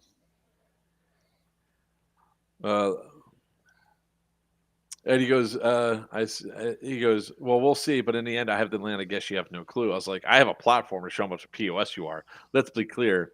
You have land in Waxhaw, i.e. middle of nowhere, NC. The players already have started to go to other fields because Gunny shut down. You lost the player base. Now they searched where they find videos like this and what happened and turned away from your crappy field. You thought you were just going to steal a profitable business. Guess again. The field will reopen and players will come back. If it fails, I win. Or returning it to farming or selling it. Being retired, I do a lot with the extra money. I was sent some very interesting reviews on Amazon and Kickstarter, and people's trust seems shaken. Also got a link to events at a gaming convention at Origins from 2018 that makes for interesting reading. That's where I come in hot and heavy, guys. All right. So what he's referring to here of Kickstarters and of Amazon and the whole Origins, right? I have an adult-oriented board game company called Black Label Games. We have a game called we have one game that's called Sex Toy Poker. We haven't published it yet because of COVID, and we were in the process of making another game called Facial the Game. So if you guys ever seen the game, where you put whipped cream on it and it throws it inside your face, but think the same thing with a shaft adult toy, right? I was at Origins in 2018. I was inside the bar. A friend of mine that was at the time was a friend of mine was there. She was rather intoxicated, and I was talking to another designer who had an adult-oriented game, and he was talking to me because the way we run Black Label Games is if you have a morality contract or you don't want somebody knowing that you made the game say, and I'm using this facetiously so you guys can understand what we're doing. The taglines, we publish the unpublishable, because we are thinking for Spencer's and all these other things like Spencer Toys and all these other places that we could put these games into. Think of, you have a game that you want to call Rapey Rapist. All right. There's even a line that we would draw, but I always like to use that analogy. And this is what I told them. You can come to me and you give me an analogy like Cream of Sun Young Guy. And that's your pseudonym that you can use to publish the game. So no, it would never be traced back to you. The only person that knows who Cream of Sun Young Guy is me, bounded by the contract, and we don't release the information. So you can put out this objectively horrible game that people will probably love because people are horrible to begin with and like playing like this. That's why so many people play Cards Against Humanity. It's a horrible game that people can live through. But us, we're thinking of a thing. So I started explaining. There's a whole story that goes along with Facial the game and how it was created and all that. And the guy at the end of it said, imagine having to play test that. And I said, not it. Well, I'm sure that a lot of you guys have heard me say in the past, and I will say it again, that I'm in two different, widely opposing industries. I'm in board games, which is super liberal, and I'm in Airsoft, which is super conservative. I bridge the gap. So does that gentleman down there. We go to conventions and do all the stuff. We do gaming. We're in a super liberal and a super conservative gap over. So we sometimes, just by existing, piss people off on either side. Well, it is what it is. There was a gentleman that was not very fond that I had an adult-oriented business, and he has an adult-oriented business. When I was at Origins, I went to the bathroom. I came back out. I said hi to the group, and when I walked away, they started talking shit, like they always do. It started a little stitch a bitch in that little corner. Walked back over to my table, which I did not move from. The table I sat in, I was there because I was standing for all 8 hours selling and pitching games throughout the weekend. And lo and behold, this whole thing happened. And when I said, not it, and the other person said it, Katie Atley is the friend that was there. She was Katie's corner, and she was drunk. She was intoxicated. When this stitch and bitch happened, wanting to be in the cool kids club, she turned around and said, well, you never believe what he said to me. Would you like to play test my penis? Now, every single one of you that know me, how many times have you heard me say the word penis? I would have said, and I'm going to get demonetized for this. I was like, would you like to play test my dick? Would you like to play test my cock? And then I would have followed up with a secondary joke almost immediately saying, don't worry, it's the shortest play test in history, or don't worry, it's production ready. I would have said either one of those two to get the joke going, to keep it going, and laugh about it. Shut whatever. up, Sebastian. However, that didn't happen. What ultimately ended up happening was another Twitter personality, which I won't give them any credence or anything else here, took it and said, made a tweet out there saying there's a board game publisher who is going around asking women to play test his erect penis, and and a woman was followed back to her hotel room. By the way, two separate incidences. None of this shit ever happened. Ultimately, the backlash that came out of this other one was another dude was going back to his hotel.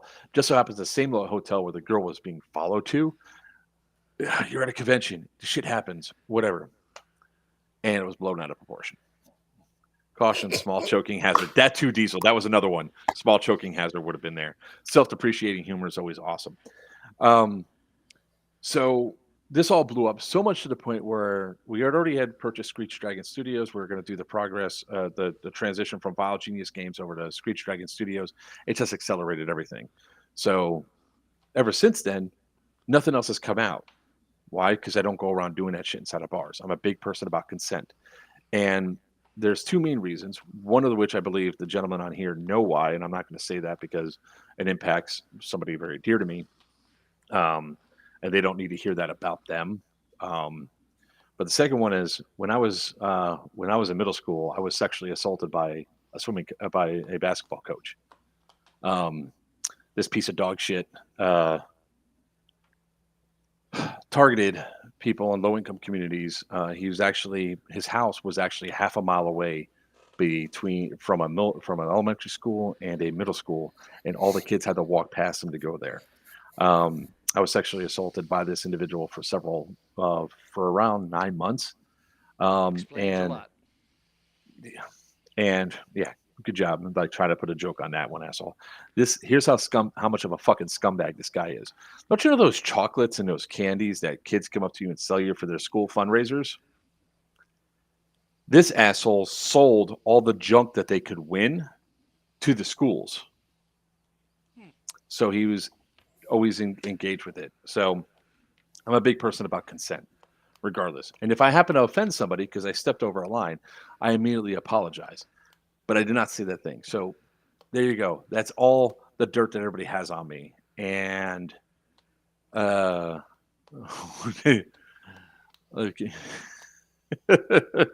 Guys, it's okay. I've dealt with this a long time ago. And the only reason I don't say that dirtbag's name right now is because I'm actively trying to sue him for the shit that he did to me, so that way he can never do it again. So, anyways, It's Mark Herbert. there you go, Michael. It's all out there in the open. What are they going to do about it? Oh, no. In fact, I've gained 3 followers watching the stream tonight, so I didn't lose anybody. So there's the whole thing. We could have lost Sebastian, but that's okay. It's no big loss. Yeah. Let's see here.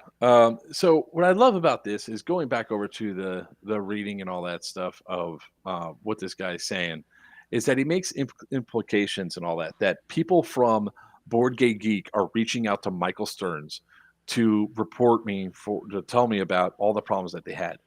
Nobody, and I mean nobody in the board game industry, gives 2 shits about what happened back in 2018 because Katie Atley was outed as a plagiarist and a liar. Was effectively kicked out of the industry. So that's gone. Nobody's coming to you, bro. Nobody. Let's see here. Let's see the POS. Now, I know a lot of you Marines that are in here that were probably watching this. I know damn well a Marine always thinks they're a Marine, even if there aren't. Once they leave the service, a Marine is a Marine, period. I just love when I can get the goat of somebody that was a Marine saying, hey, you're no longer a Marine because you're an ex-Marine by U.S. military standards. I understand it. So if any of my Marine buddies were pissed off about that, no, I was doing it intentionally just to piss him off and get him going. So essentially, he goes through and he just starts talking mad shit about the thing. There's a lot of implications that this guy Michael Stearns' MOS was not really something that would be something that's really high and in depth or so. Take it for what you will. So here's the big one that I really wanted to point out. It's funny that people hate me for stealing something, but then delete a post where they're confronted from my point of view. In the USMC, that's called being a coward. I knew in better fields riding for the ruins, all true airsofters are welcome. I said, no one deleted your post, you simpleton. Sort comments to newest first, and all the comments are there. Do you even internet, bro? And that's what happens with these things. So if you guys want to read all the comments on what happened here, you have to hit sort by and hit newest first. All the comments are now here. This dumbass didn't do that and thought that Scott Chin deleted a comment where he said he was called up drunk and everything else. There it is right here. So, I mean, if you guys really want a funny-ass read, go back through and read all this stuff. It is freaking hilarious that the landlord is thinking that he's got all this information, that all these people are going to go through and follow him when really it's not. But you would think, all right, he got his ass handed to him on comment section. You'd figure somebody would stop posting and not, putting their name out there and everything else. You're a man child that never left his mama's tit. I had no respect for you or did have any respect for you. Your little man syndrome was always so bad that you insert yourself into war story sessions because between combat vets just to tell how hard it was to be a tanker in the 80s or something. I never cared enough to try to keep your BS straight. We're only nice to you to let you on the team because you were Gunny's landlord. No one actually ever liked you. Oh, damn. Damn. Oh, man. And here's the thing, right? I don't know what this guy's thing is. I don't have any proof or anything else. So I'm not going through and commenting on what the guy's thing is. But these are other people that are tearing it on.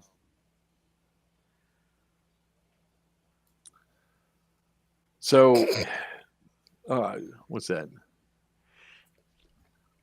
The lawn chair comment. Oh. So there's all sorts of stuff. So you figure, all right, well, that should end the story. That should end the conversation. And ultimately, he's got one-upmanship, one-up syndrome, right? You could keep on antagonizing him, which I think I did that to I did to both of them, I think. where I just kept saying, I'm only doing this to get a rise out of you. I'm only doing this to get a response out of you. And they would post something else, which would just give more credence and everything else to the fact that they're so easily goaded on. It wasn't even funny. Where the hell is it? I think he deleted the post.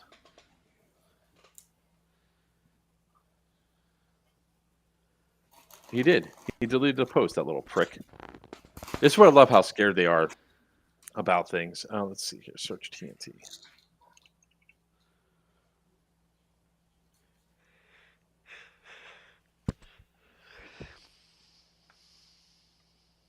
Oh, either he finally blocked me, which would probably be a smart thing, but I guess I can find out here.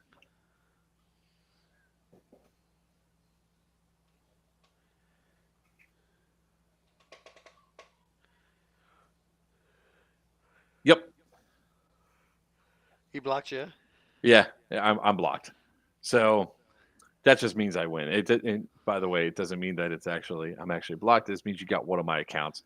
I'll be blocked. So why does this matter? What does this care? What's the new thing? I mean, obviously these guys are douchebags and everything else. Well, hey, Sam Bisadi. Hey, what's up, Sam? See Well, you next week, this weekend. Ultimately ended up happening was actually that one I can post. Will Lloyd. I have a video to show.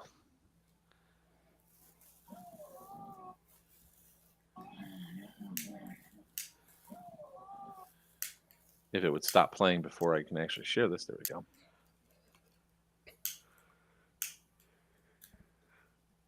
Nope.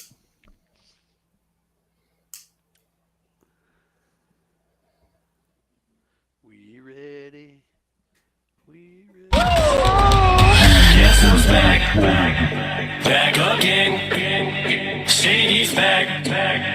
Tell a friend. Guess who's back? Guess who's back? Guess who's back? Guess who's back? Guess who's back? Guess who's back? Guess who's back?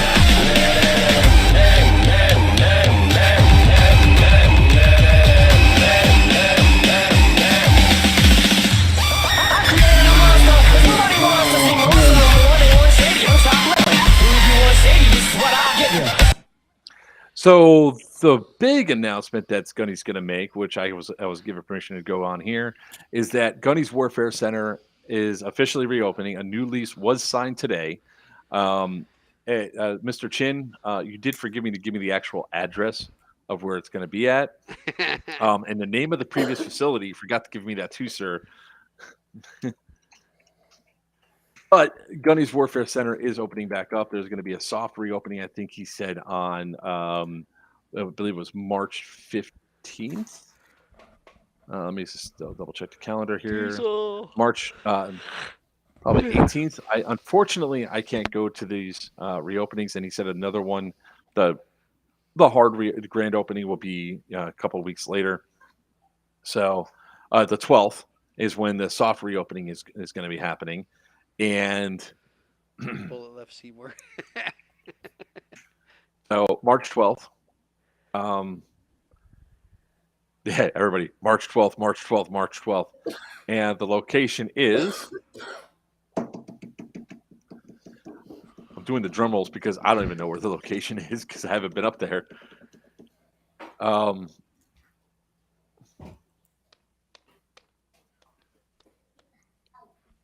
Clay, so while we're waiting for the name of the actual location where it is now, let's go address that one comment.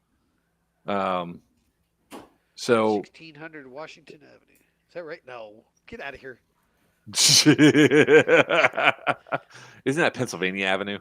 Yeah, no, you got it backwards. Yeah. Gunny said TBA, but so I guess he doesn't want to announce the actual location. There is a new location that they have. They signed the agreement, the lease today. March 12th is going to be the first one, and it's going to move forward.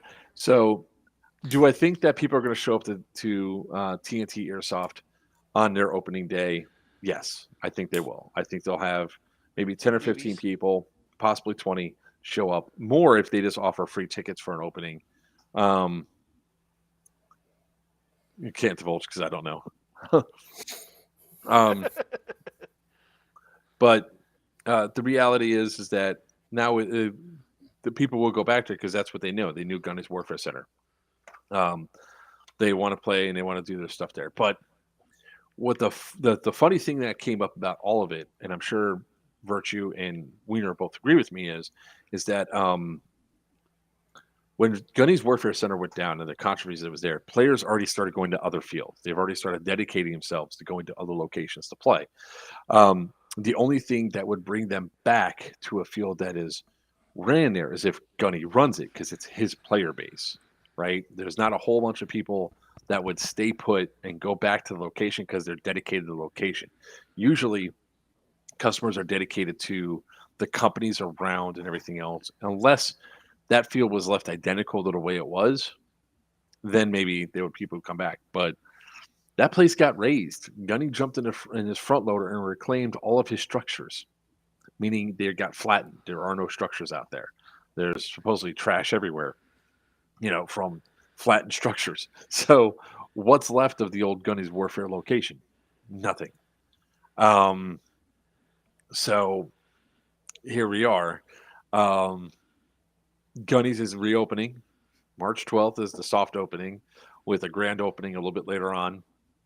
I'm looking forward to this. When is there going to be a new CQB field in Florida apart from Miami Airsoft, for Christ's sakes? Well, there is a new CQB arena opened. Tampa. It's CIA, which is in Tampa. That's an indoor CQB arena. Palm Beach Airsoft should be opening up hopefully within the next few months. I know you keep hearing to say that, but it looks like the build-outs are actually happening and all that.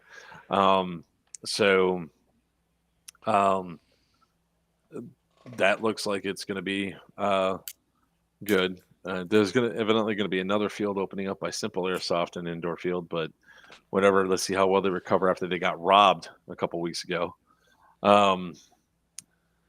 So thoughts on the Gunnys news, gentlemen? Well, I'm glad he's back. I'm upset I'm not going to be able to go. But karma is a bitch, as they say. Mm-hmm. He's going to have all his people there. It's going to be awesome. Too bad I'm not close enough to go. There's that one Speed QB arena in Tampa. Not Orlando. No, he's right. There is one In Orlando? but it is legit a Speed QB arena, like the Speed QB tournament arena. Oh, okay. So it's small and everything else. What's up, Kevin? How you doing? Kelvin, not Kevin. Kelvin. Look, I read it. It's Kevin from the Kelvin universe. Sorry, Kelvin. How you doing, brother? I read fast, man. I didn't see the L. All right, it all blended together. I'm glad he's coming back. I hope it's bigger and better than ever before. I hope that when Gunnys opens up and when Gunnys starts bringing all the customers in, it just destroys that field. Miami Airsoft is getting way too pricey, in my opinion. What are you talking about? I mean, Miami Airsoft is like during the week is $15, and the weekend to play all day is right on point. Well, there you go, Scott. Thank you, Mark, for shedding light on the BS that happened. We'll be back bigger and better than before. And look, I'm not saying that, Gunny and Michael didn't have like some blowouts and everything else. I'm not saying that Michael was or was not justified in throwing him off the property. Everything that's pointing to right now, though, shows that dude tried to steal a field. That's it.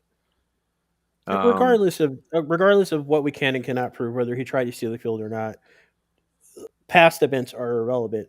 Everything that the new management and the property owner have done since the moment this started has been ridiculous, unprofessional, idiotic. I have to invent a new word to describe this. As a business owner, as a property owner, when anything like this occurs, the thing you do not do, blame the community, act like an ass on the internet, and refuse to admit any wrongdoing. As a business owner, you shut up, you apologize, you make amends. Mhm. That is it. Whether We you gave Travis his out. whether you have fault or no fault at all, as a business owner, literally, if somebody came to one of my shops, if somebody got a build from me, if somebody ordered food from my restaurant and they had an issue, I apologize, make it right, and I move on. It doesn't matter if my cook screwed up. It doesn't matter if I screwed up. It doesn't matter. You are a business owner. You are the face of a product. You shut up, you make it right, and you move on. Sorry, it's my phone. Exactly.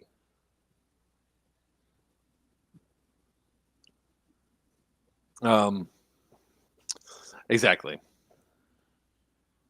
Customers always right, even though sometimes they aren't. The customers are always right to a point, right? Customers not always right.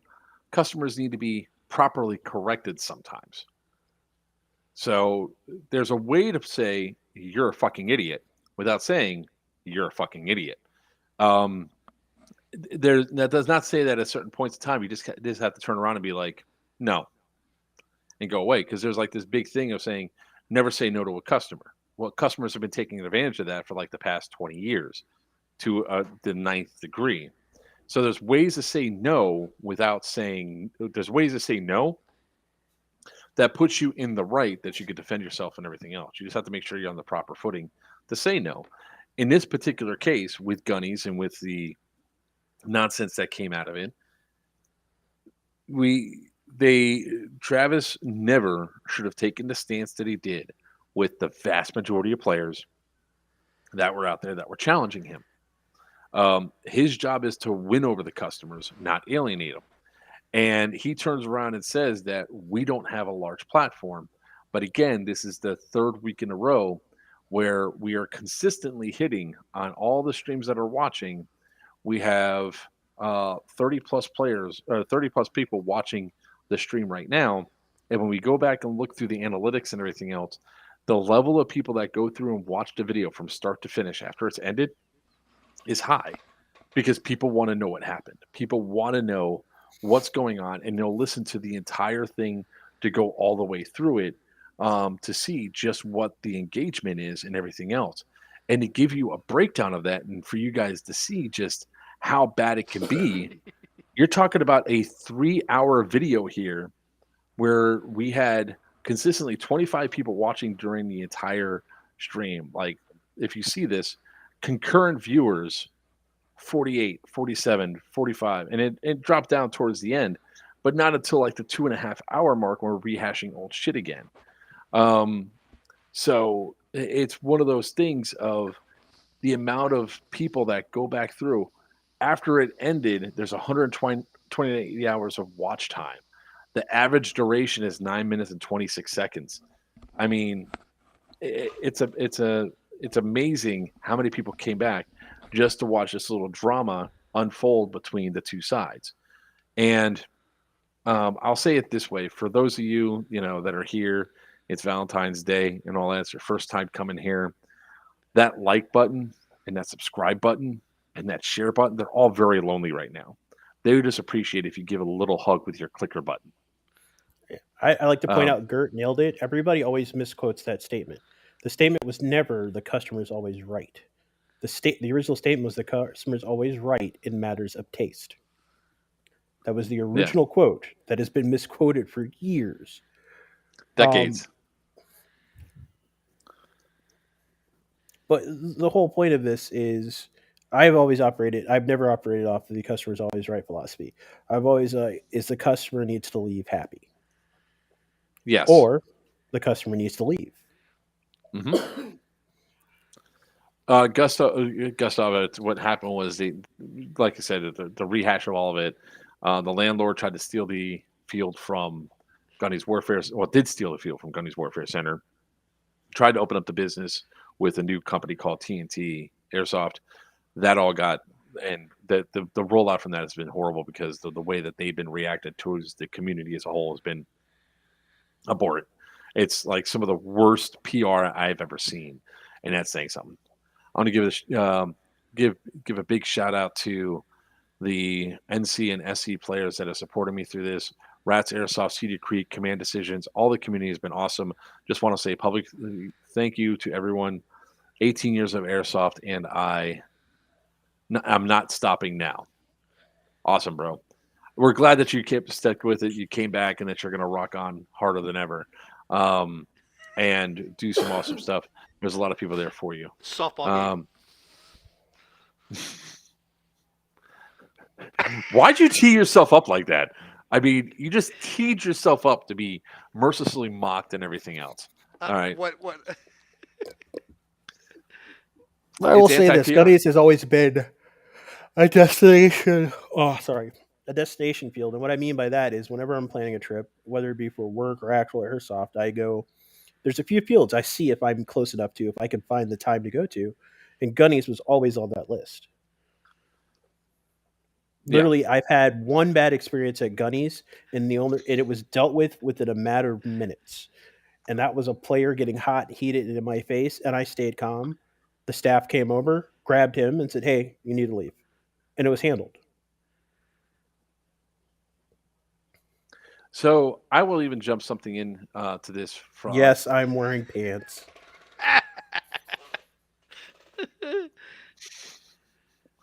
I'm not. I don't know why you're worried about him. Want to see? No. Your dogs are No. under the chair, so it don't make a difference anyways. Why is there a peanut butter jar right there, Mark? That's right. To be that is fair, wrong, sir. there's a 50-50 chance that I would have been wearing a kilt, but I am wearing pants. Thank you. So when it comes down to all this, I mean, we're here to support Gunny moving forward and everything else. TNT Airsoft. I finally figured out the name. I had to do some deep diving, dig through the internets and everything else to find out what TNT Airsoft, what the TNT stands for. Totally not trustable. Also, they're like the 13th TNT Airsoft in the nation because, originality is apparently not a thing that guy does. Yeah.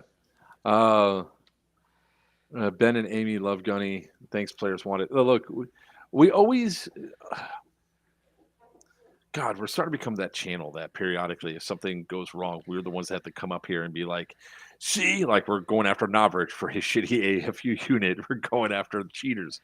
That's Totally. you. We're just here for the entertainment. No, he was all on board for going after the cheaters when he was playing, when he was here for that event at Miami Airsoft. Yeah. So. Oh, Captain Red Shirt, yeah. Captain Red Shirt, yeah. Captain I'm Red Shirt, invincible. That was so bad. No, I'm all about accountability and calling people out for things, whether it be airsoft or anything else. And even that goes against me. Like when people call me out and stuff, they always apologize, and I go, no, don't apologize. Thank you. The Facebook comments dropped out.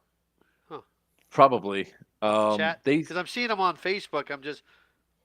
Yeah, they're not popping up. We're just getting straight YouTube comments. Yep. Where are they at on which Facebook page? Mine. I think it's Players Wanted. Players Wanted. All right, let me jump over there real quick. I just know because I'm going at it with Steve. Steve's talking about Dallas Cowboys. I keep pointing out they haven't won a Super Bowl in 27 years. I asked them if they're even relevant anymore. It's because most of their good players are in jail. Come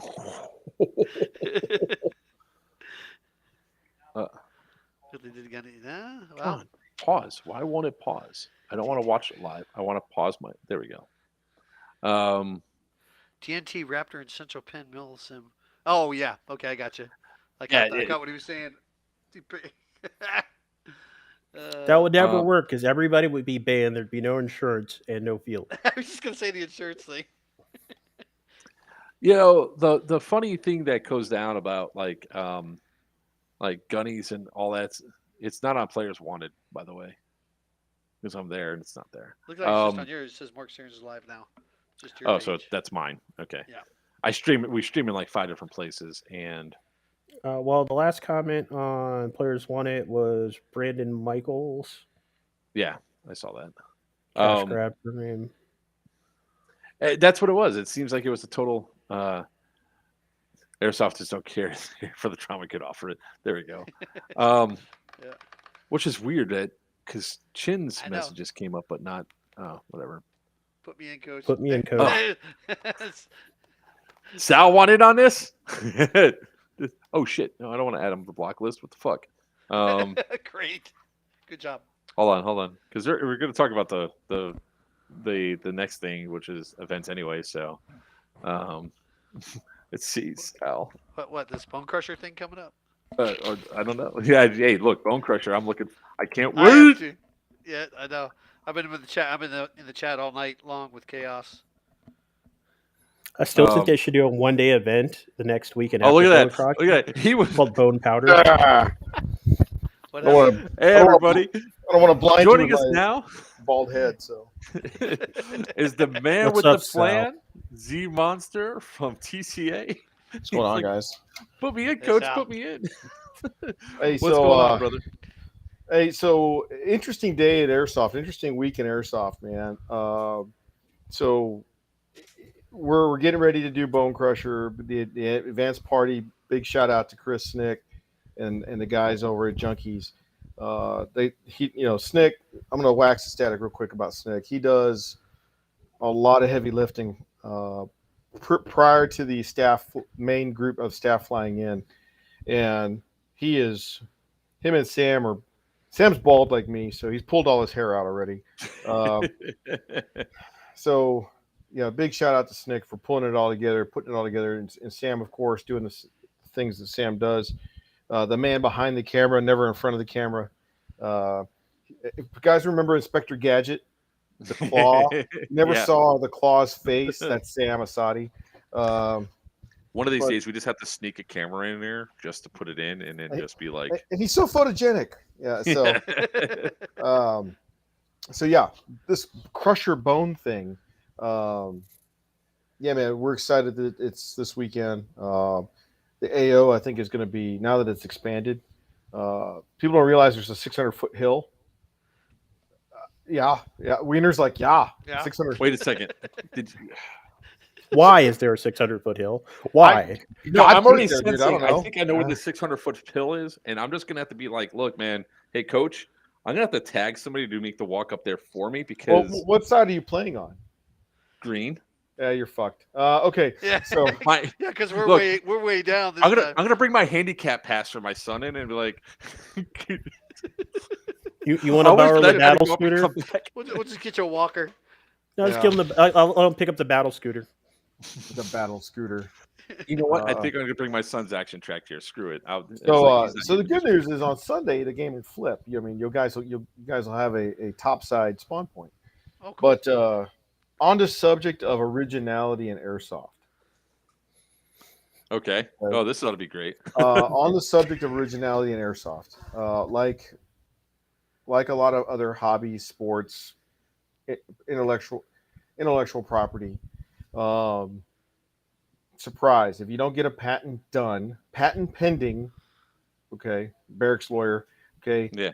Patent pending means what? It means the patent is pending. Pending. So if you choose to go to market with a patent pending product, some of us learned this a while ago with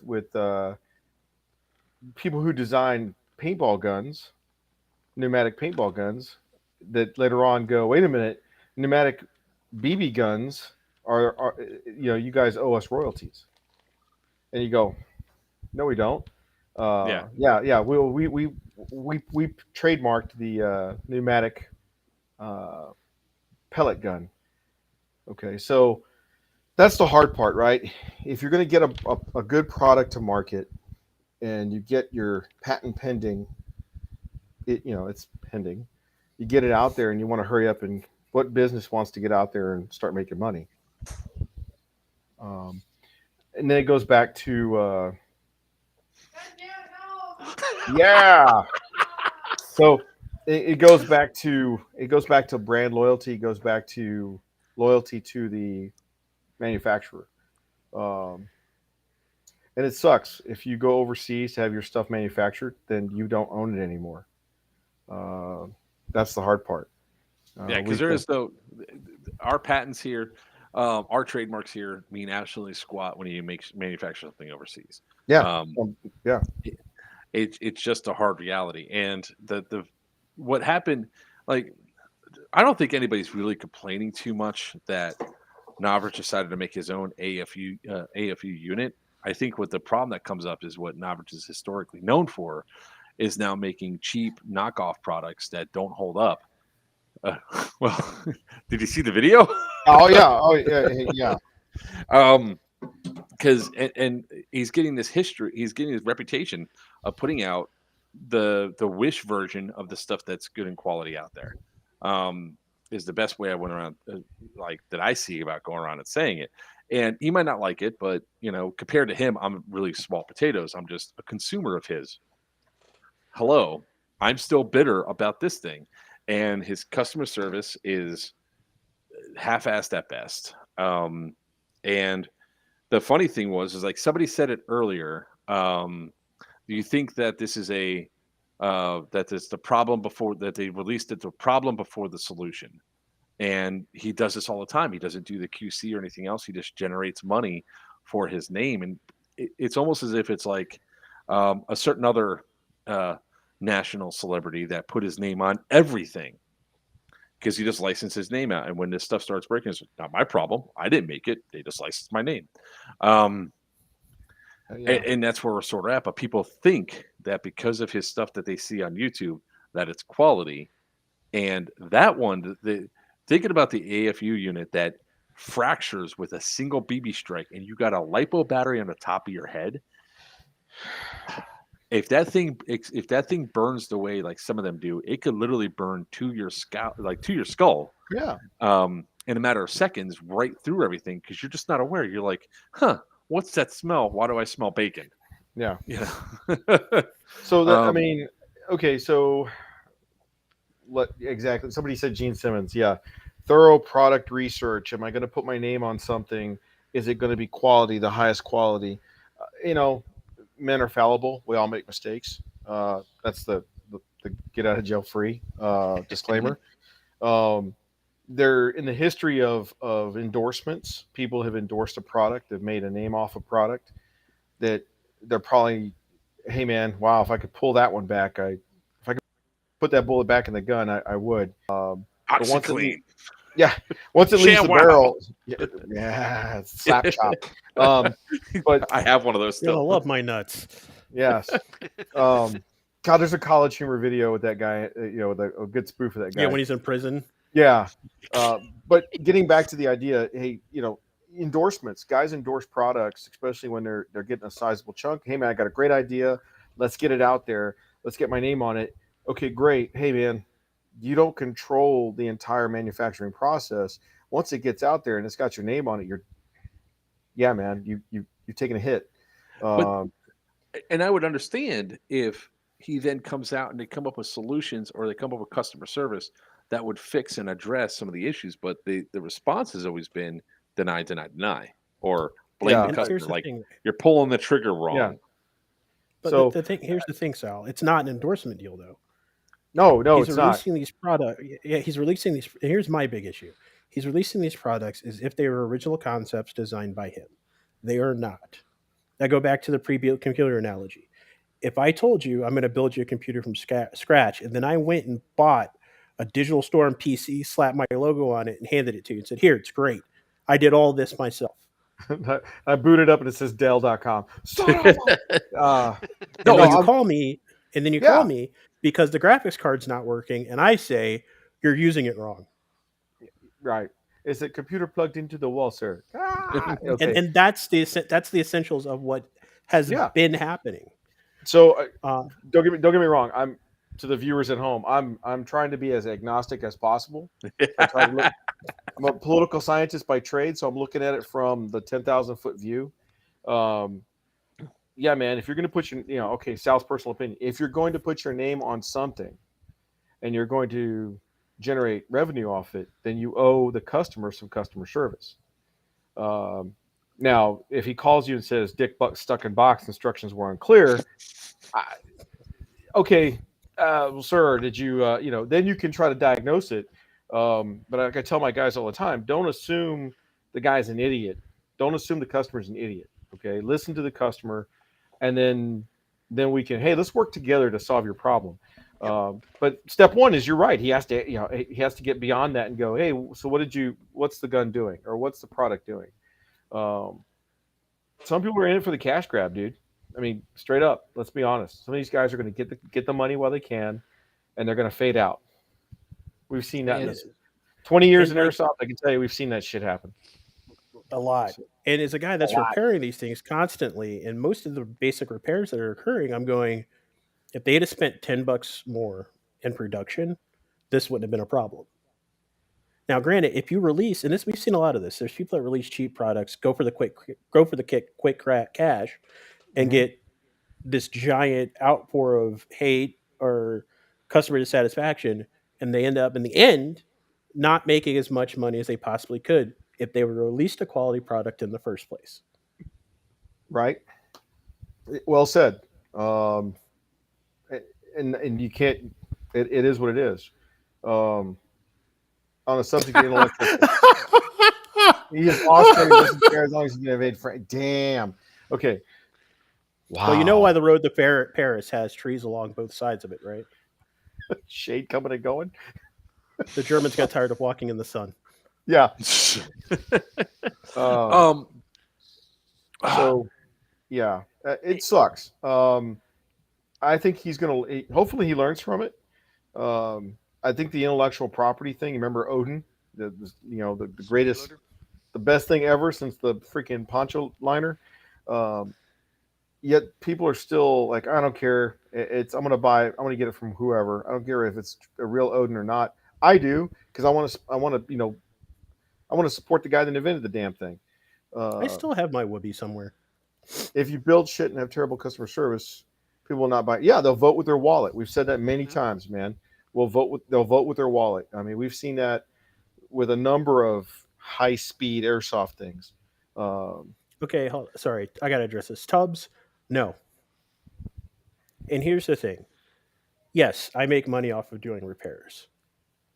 Do I enjoy it? Not really. Look at his hands. I make more money off of upgrading things than I do fixing them. That's a cold hard truth. It's simple. Ask anybody who rebuilds cars for a living. Would you rather, build a car from scratch or repair something? Yeah. No, honestly, I don't, because I honestly stopped working on them.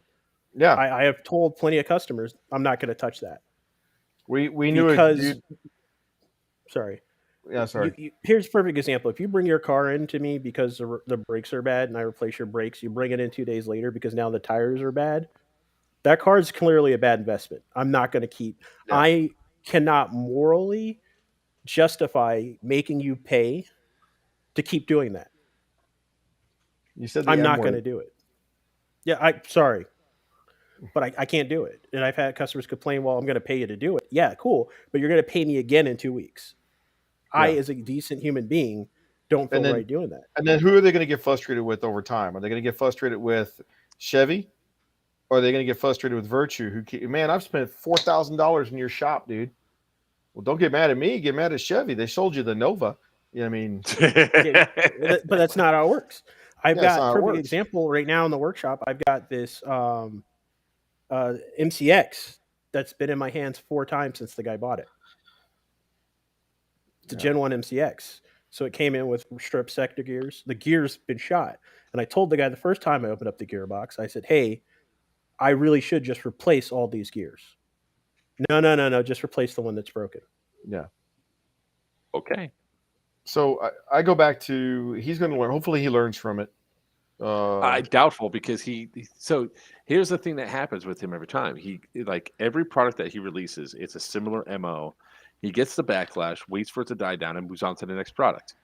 And he's got his millions of followers that'll just really go through and just buy the next thing and go through. Sort of like if we had a bad event at, say, a bad TCA event. If we go to one event and it's freaking horrible, you guys would be like, all right, sorry.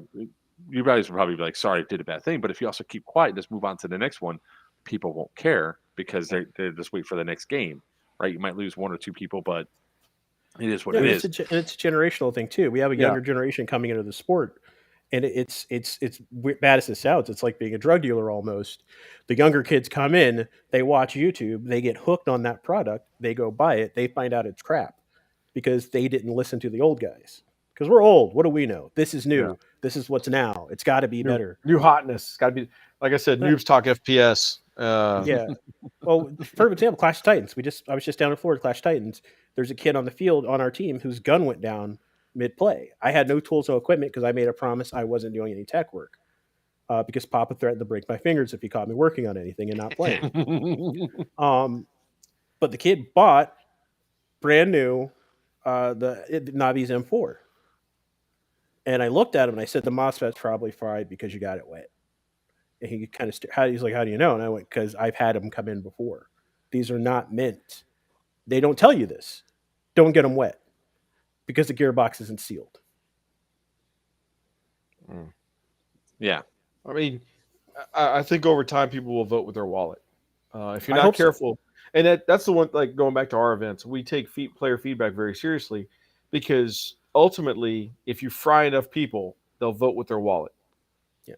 Sorry, You know. MOSFET's not sealed. The MOSFET's not sealed. Yeah, I knew what you meant. Um, I don't know if the yeah. customers are. All right, so getting back to this weekend, right? We've got 380 players at Bone Crusher. One of the guys asked in the comments, "Is this a one-off AO?" No, it's not. It's an exclusive AO to Third Coast. We're happy to be there. We're trying to get a Rick, second one in. he realized that it was now Bone Strike because you guys changed the name. That keeps throwing me off too. Because Yeah, I I can't know. tell you how many times I called it Bone Strike. Yeah. So okay, one of the guys asked me why we've got these names like Broken Dagger, and then we morphed it into Iron Dagger because we moved the AO, and really the AO gives it a flavor. Bone Strike was Vicksburg, Mississippi. Yep. And so many people, Rob's like, "Yep." So many people were like, "It's back in Vicksburg." No, man, it's not. So we had to change the name to change because so many people were like, "Hey, is this? You guys are going back to Vicksburg?" We had the mayor of Vicksburg go, "You guys coming back?" No. That was what we had last time when we did the last Bone Strike. We're like, all right, we got to change the name. Plus, it's a different flavor of game. So to change it to Bone Crusher, it's still a hospital, although a prison hospital, sanitarium. I just want to play Metallica every time I go in there. Yeah. Anyway, so I think we have a plan for that, by the way. Okay. yes. Okay, so Bone Crusher, that AO, if anything, is going to get bigger and bigger and bigger, because if you're at the Eastern Talk, turn around and look southwest. There's another prison right behind you, and so if and they're constantly asking us, hey, can you guys use this facility? And can you guys use this one? And we're like, Jesus, man, this AO is getting fuck, As long as we stay out of the church, they'll probably keep on at it. Exactly. So it's like, stay away from the church. Stay away from the church parking lot and stay away from the VA home, the veterans home up north. And I'm like, okay, got it. And then sadly, there's a giant prison off to the west that is available to us, but they cut all the trees down. And when they were cutting the trees down, they pulled an Aaron Bass. They ran over the razor wire and stretched it straight. So when we went to go do the recon, we were like, where are all the trees? And like, is that more razor wire? So they're going to go back and remediate that area. And so maybe Bone Crusher gets bigger and we can allow the use of technicals. Yeah. It's a bigger, hold on, Mark, it gets better. Well, at that point, we'll have to pay for law enforcement to block those city roads so you can go from prison to prison to prison. That's actually kind of awesome that this local area is working with you guys to such a degree that you're allowed to build this out the way that it is. I mean, congrats, man. I mean, honestly, seriously. Just the money that was brought into the little area the last time. That's it. The city had no idea what the hell was going on. They were just like, you can't get a hotel in this town this weekend. And you're like, nope, you sure can't. The Airbnbs were like, this isn't an Airbnb season. What the hell? So yeah, man, huge economic boost, which we want to hear those kind of things. Makes us feel good. Plus it's a college town. There's an ROTC department right there going, hey, what's going on over there? So it's awesome to have that kind of turnout. Speaking I of loved. I mean, and I apologized to you before, but I'll do it again publicly. I had to leave Bone Strike early for two things. One, I was getting too heated. And I was getting too heated because I had other stuff that was going on that was affecting my play. So I said, I don't want to cause this any more problems. I'm leaving. don't you leave this weekend. I am leaving this weekend. All what am I right. going to do? Hop around? I mean, Weiner's going to kneecap you. yeah, I'm not going anywhere this weekend. I'm there for the duration. I'm going to have a blast. I'm going to have fun running around. I love that AO, and there was I can safely say it now. One of the biggest things that was happening during the time that I was playing at Bone Strike is we had the Dylan situation going on, where we almost didn't have Syndicate 2 because of some of the stuff that he was doing, and having all of a sudden the thing that I've been working up to, building and dreaming, to all of a sudden be kneecapped out from underneath me, all because one idiot cannot do a simple thing on a timely fashion, like, I don't know, make a post saying, "Hey guys, tickets are live," is one thing, or get insurance. Or make sure sponsors' logos are on shirts. Yeah. Instead of one of the sponsors, like the I got guy one of that those paid for the half-ass shirts. shirts, Crucible Airsoft, didn't get their logo on the back of the shirt.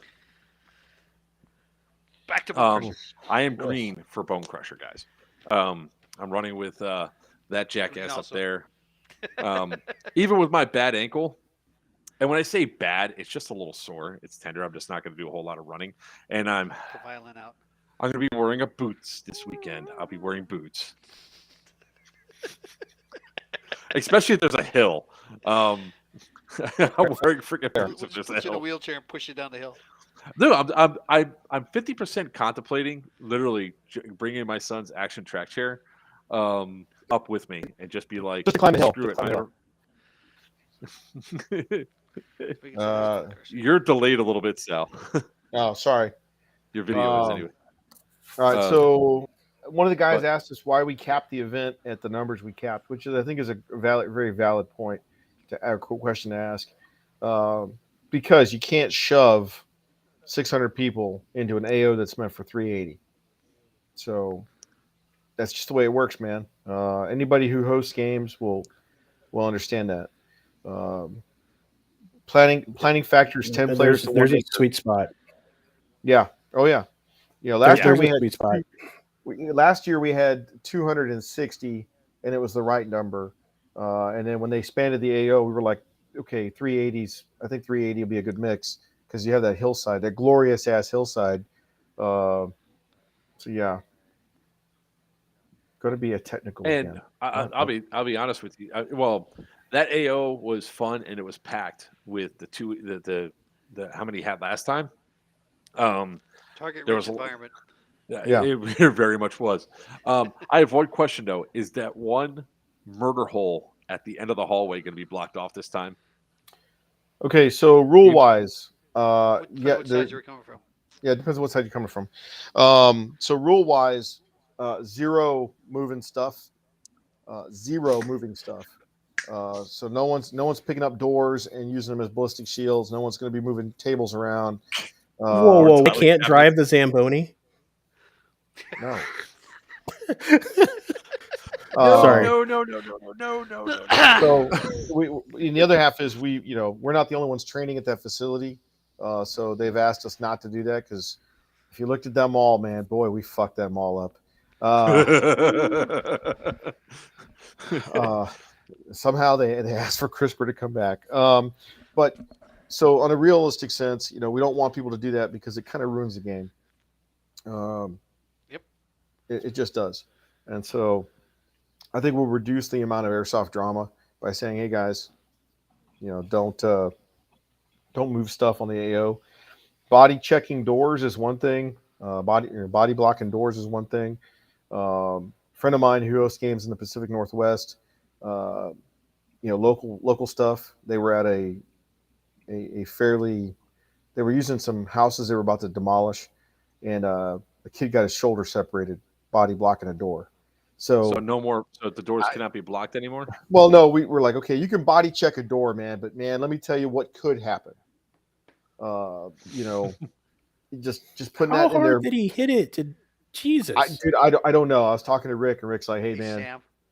you know, you had a couple of dudes mule kick a door, the 200-pound operators kicking a door in, and a 16-year-old kid's on the other side trying to body block it. Yeah, man. His shoulder lost. Yeah, sheer physics. Which, I got to put it in people's ears so they recognize that and go, oh, okay, let me take that into consideration. Anytime I approach a door that opens towards me, and this is a little bit of PTSD, but anytime I come up to a door that can open up towards me, I'm very hesitant to stand by it because you don't know what's on the other side of it. And the number of times people have just threw a door open, and I'm like, damn, I'm glad I wasn't standing in that swing arc. And they're like, oh, hi, I'm at Walmart. Hey man, you learn. You learn. Just like watching where you put your feet at GTI. You've got the steel graded floor. Guys wearing jungle boots. We were training there. Walking Or off culverts. Thank you. Guy plants his knee. The heel locks into the steel grating. He turns. His knee decides that it's not going to turn, and he completely disarticulated his knee. Ended a great Delta. Operator's career, right there on the spot. So, and then there we are. Like a few months later, I'm there at doing Stonebreaker 1. So I'm like, I can't believe I'm back here. Let me tell you how dangerous this AO is. And then a couple of years later, Weiner decides, hey, let me break my leg in 5 places. Weiner's always got to one up somebody. I mean, but accidents happen, and again, yeah, like how I ended up on my back at the mall, and I knew it was going to happen because I was wearing boots in a mall. I just knew it was going to happen. So, one leg went up, one leg stayed put. What can I say? So you mean, Sal, we can't do this at Bone Crusher again, or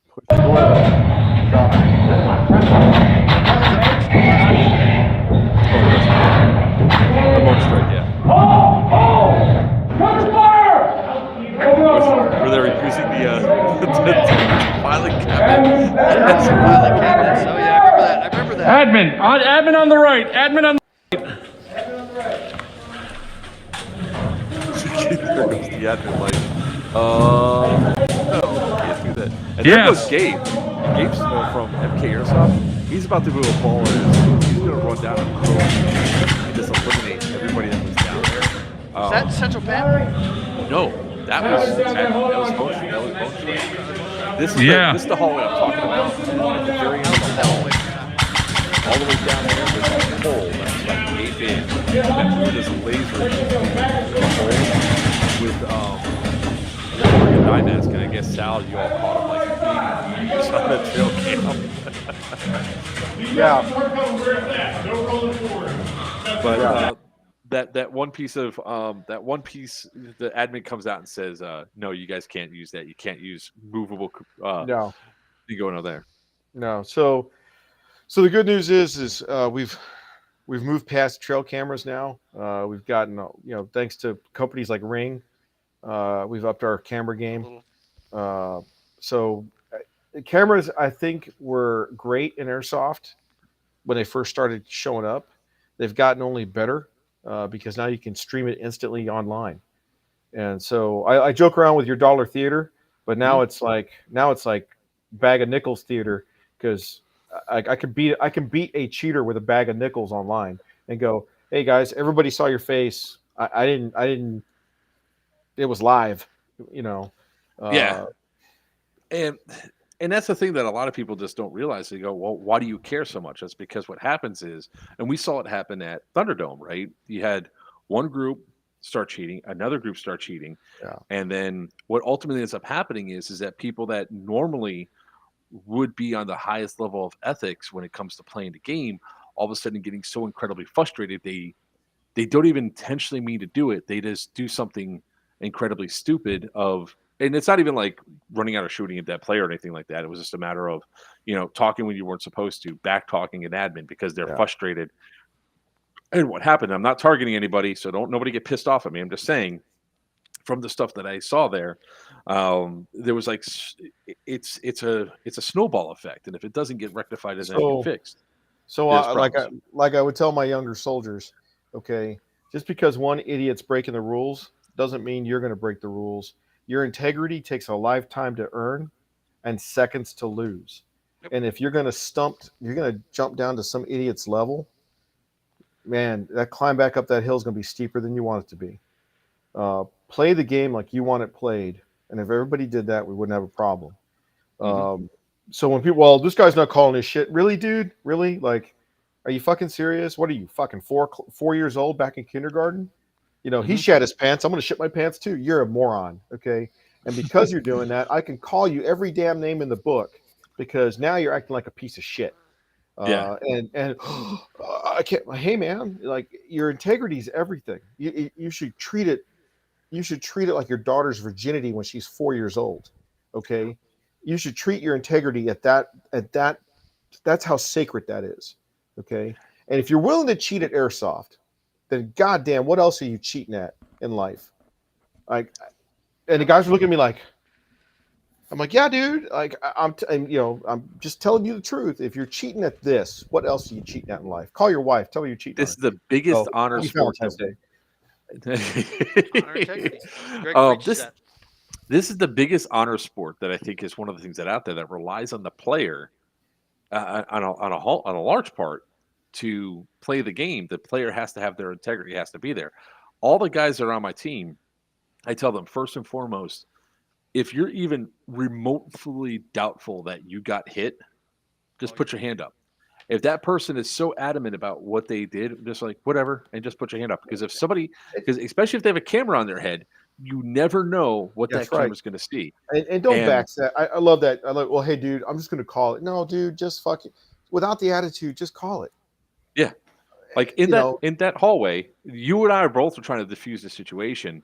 Yeah. You were trying to tell him to calm down. I was like, I love you. I just want to shoot you some more. You know, just trying to get people to relax, chill out, and have a good time because that's what we're there for. Rick, I better see you this weekend, man. Yeah. Anyway, so but yeah, dude, it just cracks me up because or the guy, well, I didn't read the rules. Really? It's like playing football and not reading about the rules. You're gonna get hurt, dude. Or it's just Airsoft. Man. I love when people say that, but that's an excuse. It drives me up a wall whenever I remember telling a kid who's now in prison, hey man, okay, I remember telling him, hey dude, for you it may be Airsoft. For other people it's not. And they go, well, you can't count Airsoft as training. Hey, look, man, it is the best free float, freestyle, force on force that you can ever get. You can't do it on a flat range. You sure as fuck can't do it with munitions because let's face it, those jam every third round. Like Airsoft gives you the best freestyle force on force under stress that you can buy. Okay, it's just amazing how it's just a BB. Robo Murray said it best. I call my hits so I can get better. Mm-hmm. All right, and I never forgot when he said that. I was like, dude, that is everything. I call my hits so I can get better. And that's what needs to be, hey guys, when in doubt, call yourself out. I was at Doomsday at Overwatch. A bird took a shit on me. Like it was a condor, man. Like 3, 2, 1, game on. Literally took 3 steps out of that little pavilion. I took a knee and pulled my dead rag. Sam's looking at me like, and one of the guys goes, dude, that's a bird that shat on you. I'm like, hey dude, wipe it off, but I'll put a bandage on me because the other side already saw me. They're going to think I'm cheating if I just shove my dead rag up and get up. Exactly. Even if there's a mistake like that, put your hand up, you know? And that's the same thing that goes like when a teammate shoots you. Team kills count at every field and everything. So I didn't know if friendly fire was on. Really? Friendly fire is not friendly. It never sometimes is. it's better to just avoid an argument. I got the video. I edited some of it. I emailed Mark my cut, but I got it. Literally, I'm standing out in the field. This kid's around the corner at Clash Titans, and he is spraying at me, and they are coming nowhere near me. And he is yelling at me to take my hit. He's just spraying. I just took out my dead rag and took a knee, and there's an admin next to me going, "What are you doing?" I was like, "It's not worth the argument." Yeah. There's so many funny things that come out of like when you're playing and all that stuff to where it's like on Wednesday I came up behind the enemy mind you with my hobbled self. I come up behind through Miami. I come up through Blockbuster and you have a perfect line and the guy's running out of the spawn and they're going over by the garage and there's an opening in a window. I'm shooting the guy, shot his hand like 3 times. He puts his gun down, he brings his gun back up again, and I just shift over and I shoot him in his back 3 more times. And he goes like this, and he doesn't go back to respawn because he thinks his team is shooting him. Here's me behind enemy line shooting him. I come around the corner, and I shot another player that we know, Tori, in the hand and face. But I'm going for the objective. I got the objective and moved on. At the end of that game, I told him, I said, "Hey man, I was the one that shot you in the back." And then Tinker had to take over translate because I don't speak Spanish and explain to the guy that was me shooting you. It wasn't your team, but that's why you always put your hand up because you never know who's behind you. Like you guys do pre-insertions all the time. I think the first, I want to say it was Stonebreaker 2019, one of the first games I did at TCA. We did not know that you guys did the pre-insertions and all that. And all of a sudden, I thought it was one of my own guys screwing with me, shooting me in the ass. That's because that's what my friends do, like this jackass up here. And turns out it was the commandos that were pre-inserted, and they said, "Call your effing hit." And I was like, "Oh shit, my bad, bro. I thought that was my teammate screwing around with me. It wasn't. They were plinging me from inside the woods, and and I was like, shit, my bad." So, all right. So I will see you guys this weekend. Yes, definitely. I'll be there. Pack for the full spectrum weather, man. I don't know what the hell we're gonna have. We have no clue. Yep. No clue. Check Jesus, your is it hiking really? shoes. Yeah. All right. Well, Well, guys. this is always a surprise whenever you come on, Z-Man. Z-Monster, thank you. Appreciate you. I'll see you this weekend. I'm going to have a lot of fun playing at that location. Like I said, I will have boots on only because I have to make sure that my ankle is holds up the violins weekend. out. Well, we're going to have a dun, dun, dun, dun. My ankle is still about the size of my fist. But at least I'm able to walk on it without really limping. But Virchew, I know you're out of here. But if you can hang out for a minute because we want to talk I'll a little stick bit around about for a little Syndicate bit. 3. Yeah.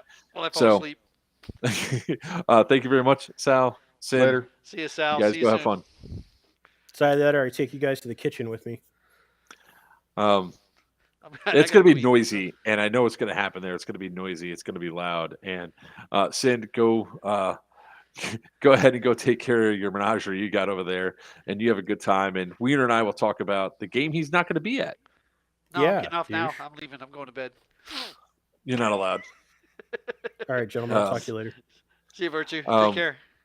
See you. All right. So, and that was just us. It was kind of funny. I was like That's calling you awesome. earlier today. I And tell I you was what, like, Sal and TCA, the whole group of them, when I first started Milsim, they were my second major Milsim I went to, and I've been hooked ever since. AMS has a good program too, but I am a TCA junkies brethren at heart. Love them all.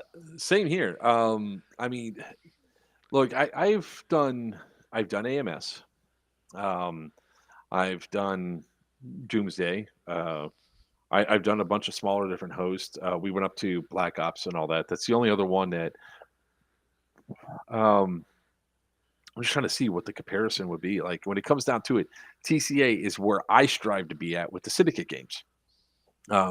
We try our best to be at that level of making sure there's always people around. There's always objectives to go through to make sure the game's going to be fun.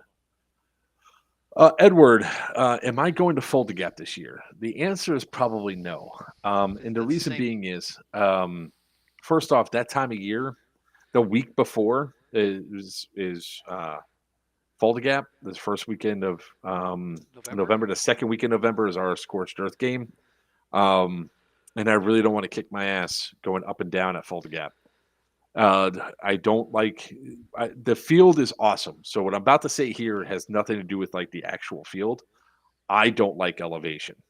Having to go with elevation. There's no way to rest at Fulda Gap. Meaning, no matter which way you're going back to respawn, you're dealing with some form of elevation. So that's the only reason why I'm like, nah. And then I would bring my technical out there, but the requirements to have a technical there are too great for me to do. I don't want to have to do the increased insurance, like a greater level of insurance than what I currently have for it. Plus, opening up the windshields, and I'm just not a fan of that. So I've just decided that I'm not going to go. Yeah, I remember Clay. I had a shit ton of fun at Fulda Gap the times I went there. But yeah. I have yet to go to Fulda Gap. If I go to Fulda Gap, it's to hang out. Yeah, I didn't it get a would chance to be. go. Spend more time walking amongst the tents and the parking lot and the vendors than I would playing. I mean, That's just me. not to get me wrong. I mean, if you can get into a position where you don't have to worry about dealing with the elevation, I was like, you know how many flanking maneuvers I did at Fulda Gap? Don't fucking say it. It's played out. I didn't say a word. I'm looking up the weather in Milledgeville. Sorry. Oh Jesus, yeah. Let's look at that because how bad is that going to be? Yeah, right now it's 54 degrees, but over the next, we got Friday's got a 70% chance of rain. That's Friday. Now Saturday and Sunday you got sun, but we're talking 56, 63 degrees, perfect playing weather. At night it's going to get down to 31, 35. So yeah, it's going to be real cold at night, but during the daytime. But Friday, but I usually just go to hang out on Fridays anyways. But yeah, Friday's just a hangout day. They'll have their tier ones and stuff like that, but I'm sure the tier ones will be in buildings anyways. Let's see what I think it give me a breakdown of what time rain's going to hit. Looks like it might be, is that Friday? God, it almost looks like snow. 39. What is it again? Milledgeville? Oh, Milledgeville. Yeah, but it's also, the rain is going to be through the nighttime, so not even through daytime. So it's early morning, like 12, between 12 at night and 6 a.m. in the morning. So that looks like the afternoon. The rest of it's no rain. The sun will start peeking out. So yeah, so Friday is not even going to be bad according to this up at Milledgeville. It's gonna rain. But that's just Friday. That's Friday, early Friday morning. We don't even start everything until Friday midday. Yeah, there's no rain, no rain scheduled. So the weekends, it looks like it's gonna be beautiful. Because when I show up, I'm only chronoing like 1 or 2 guns, and that's it. I'm there just to hang out. My MTW. I'll probably throw my Crytek in the bag just in case, but I don't think I'm gonna need it. And then I do have that new Junkies gun I won. I still have Brainerd's gun. He's here right now, and Brainerd's? I had not had a chance to go out to the store to go out to get a box for it because I to mail it off. I want to mail it off for him. Yeah. He needs to get himself a good gun case to put that in and mail it off. But all right, let's see here. All right, so what are we going to talk about now? Let's move on because I'm getting tired. It's 9:30, so we got another 25 minutes. Yeah, and that's fine. We could go through. So, all right, guys. Per normal, I'm checking out some of the stuff that we have here. So here's another thing that Restream is now giving us. Help support, keep us on the field where we belong.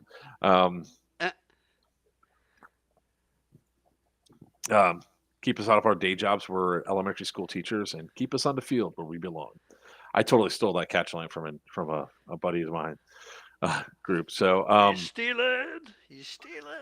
We're going to be doing all sorts of cool stuff. So a lot of people started asking for updates for Syndicate 3.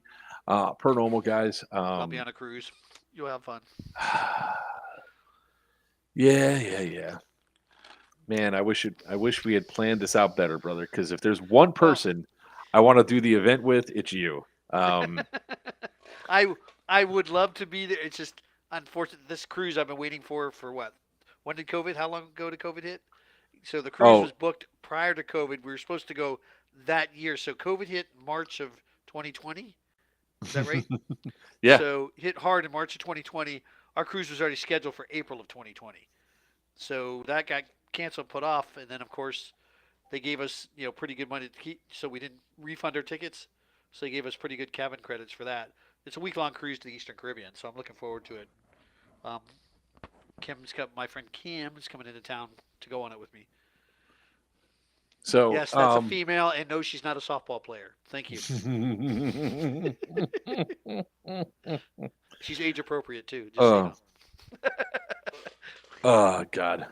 You know, the funny thing is, man, it's like I try not to like rag on you at all. Oh please, I rag on you all the time, so you might as well. I know, but the thing is, there's certain levels where it just gets old and all that, and Well, like Except there for is picking on you. there is certain points, right? So I'm just glad that you're the one that did that joke against your else. Oh, with Kevin. Yeah, Self-depreciating humor. Well, Kevin started it, so. Yeah, the self-depreciating humor. Yeah. But you know, with Syndicate coming around, Yes. we have a lot of cool stuff. We have a lot of props coming to this event. We have already sold over 260 tickets for the event. Sweet, that's So awesome. tickets are going fast. If the trend stays true, it looks like How many Cartel's were going to sell out. for the very first Syndicate? How many players we have there? For the first Syndicate, we had 275 players. Okay. For That Syndicate, Good. 2, I can't say. Okay. Because numbers were lower, weren't they? No, they were higher. For Syndicate 2, Oh, we sold out. Syndicate 2. Syndicate 2, we sold out in a month. Yes. That's Yeah, right. that's the one that. Yeah, you were there for Syndicate 2. That's part right. of That was Blackwater. one I played Darkwater, didn't I? Mhm. Blackwater. Yeah, Blackwater is not returning. That was There so was much too fun, many. though. There was I too many. understand. There was too many factions, right? And that's what we were trying. Oh, to I go know. We through. counted them. I think at one time it was 5 different factions, including you, including Nikolai's faction.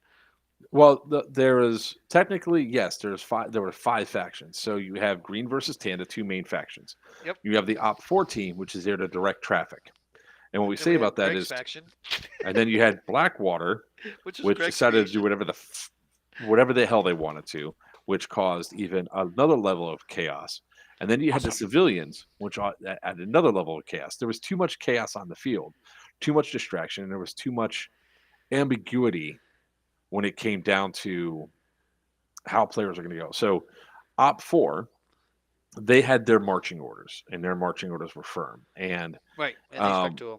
and they stuck to them, and there was really not a complaint. A lot of the complaints that came in about Blackwater, and this is not against Greg or anybody else, was No, I that know. the lack of direction that was there, and it was part of the things that, as an event producer, you eventually learn of. You're bringing in somebody that you greatly respect to do something, and they're taking on a role, and they have a certain level of authority over you outside of the event, which you're concerned about screwing up if you yell at them like, what the hell are you doing? You know, so there's like those things that came down, and there was when it came down to Blackwater, we were tricked into Blackwater. I thought it was cleared by Christian. Christian thought it was cleared by me. It was cleared by nobody. And then it's just going to be there. And honestly, for the first time, it got a little confusing. Exactly. And I was not happy with the way that went down. And I talked to all parties involved. Yep. But essentially what it is a learning curve for everybody. You learn some of these nuances when it comes down of, okay, 5 factions is too much. The civilians were always supposed to stay in certain areas to give the ambiance to the area. They really just identify and help out with whoever's around there. And Alex and Echo 4, Alex Fallon, Skywalker, Echo 4, they do a great job of helping people that are stagnated push. Yep. Because they don't like it. If they see something that they know they need to do, like they instigated me getting captured by Green as Nikolai, I think in Syndicate 1.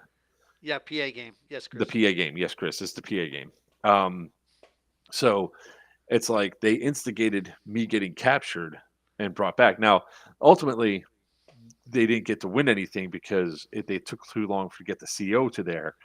And it was so what we then realized is just like how Sal said, you could either take the player feedback and adjust, or you can ignore it.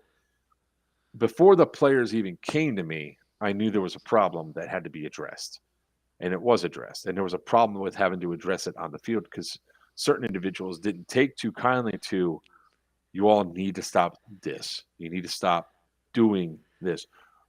What are you talking about? I've been doing event for years. I don't care how long you've been doing events for years. This is my event. And it's not calling anybody's name because it was more than one person that said that, Weiner. So I know where Wasn't your me. mind went Also, to. it was me. Yeah. I was going with the flow and playing Yeah. the part and doing whatever I was told to do. Now I will give mad credit. Hold on, there's one video since we're talking about Syndicate 3 that we have to show from Syndicate 2.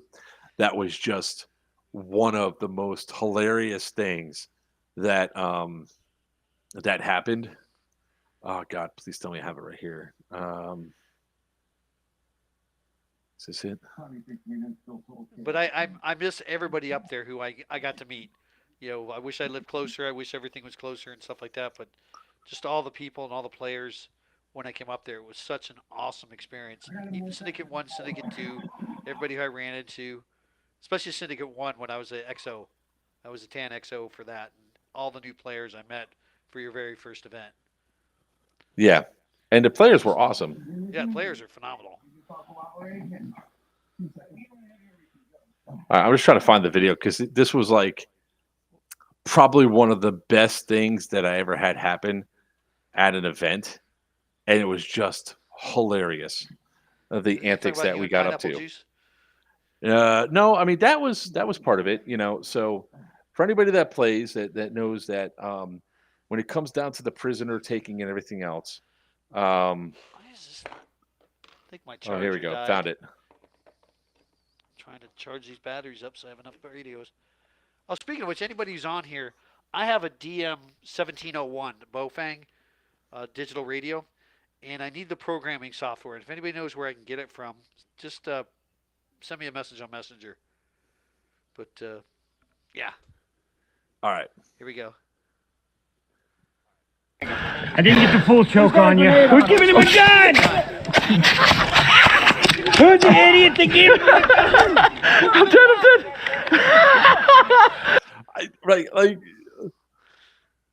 Yep. I remember I was standing right there. I was off on the right there. This part right here. I didn't get the full choke on you. Who's giving him a gun? Who's the idiot that gave him a gun? Hold on. Wait, we got to do it this way because you got to get. Oh, there, it's perfect. It lines up perfectly because you got to get our reactions of my face of every single time I see this.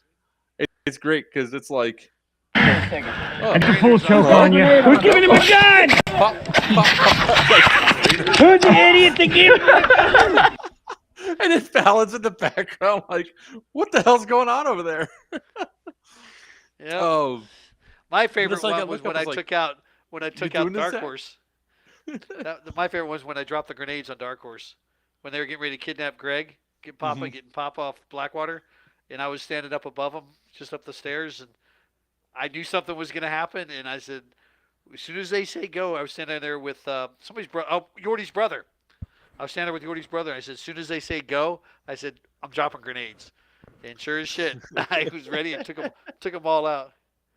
Because I think he's got the song. Yes, I will do that, Smurf. Thank you. So the great thing about this event is there's only going to be it's going to be back to the essentially 4 factions, and the reason why I say essentially is because it's going to be much more clear and defined about the 2 NPC factions. Well, I won't be there, so I don't care. And Op 4 and the Op 4 team, and then the civilians. Civilians are going to be around mostly the second part of the central building, the big cluster area where people always gather up and shoot from. And they're there to be interacted with, and they'll do limited helping you push and go in and have the ambiance essentially. So they're really not going to go that far. And essentially when TAN goes away, they'll be up to grabs for somebody to come into their area of influence to change their decision. So consider them neutral until you go into their sphere and go through. I wouldn't trust them. At the same time, I also would try to bribe them with stuff. We're bringing back the bribes. The bribes worked really well. It got me to come out of one location because they're like, yo, we got beef jerky and Starburst. And I was like, I'm like freaking Jerry Mouse and all that, just walking on my tippy toes going, beef jerky, can I have some? And it was incredibly it's incredible. It was incredibly fun. So the civilians can be bribed to do stuff. Um, at the same time, I wouldn't turn your back on them too much, but they usually go off the mindset. If you don't point a gun at me, I'm not going to point a gun at you. Now, with that being said, everybody knows that TA, we trust no one, including our own. Yeah, because you get blown up by your own guys all the time. As long as the beef jerky isn't too spicy. Yeah, that ghost pepper shit was spicy as hell. But when it comes down to, I'm breaking 2 cases of Fitments. Ah, you suck. I want one. Now look who's all like. Sam was about to join us, but he doesn't look like there's any video there, so I'm waiting for his video to come in. Thank you, Reed Rose. So going back to, so what's Op 4 going to do? Op 4 is pretty much going to be the bodyguards for Nikolai. So if you guys know that with the second, so there is going to be a Friday night game. It's not going to count for points. It's pretty much going to get you guys into the flow of the game and everything else, in addition to the JTF missions. All right. So the JTF missions are separate. They're going to be a separate part of the AO.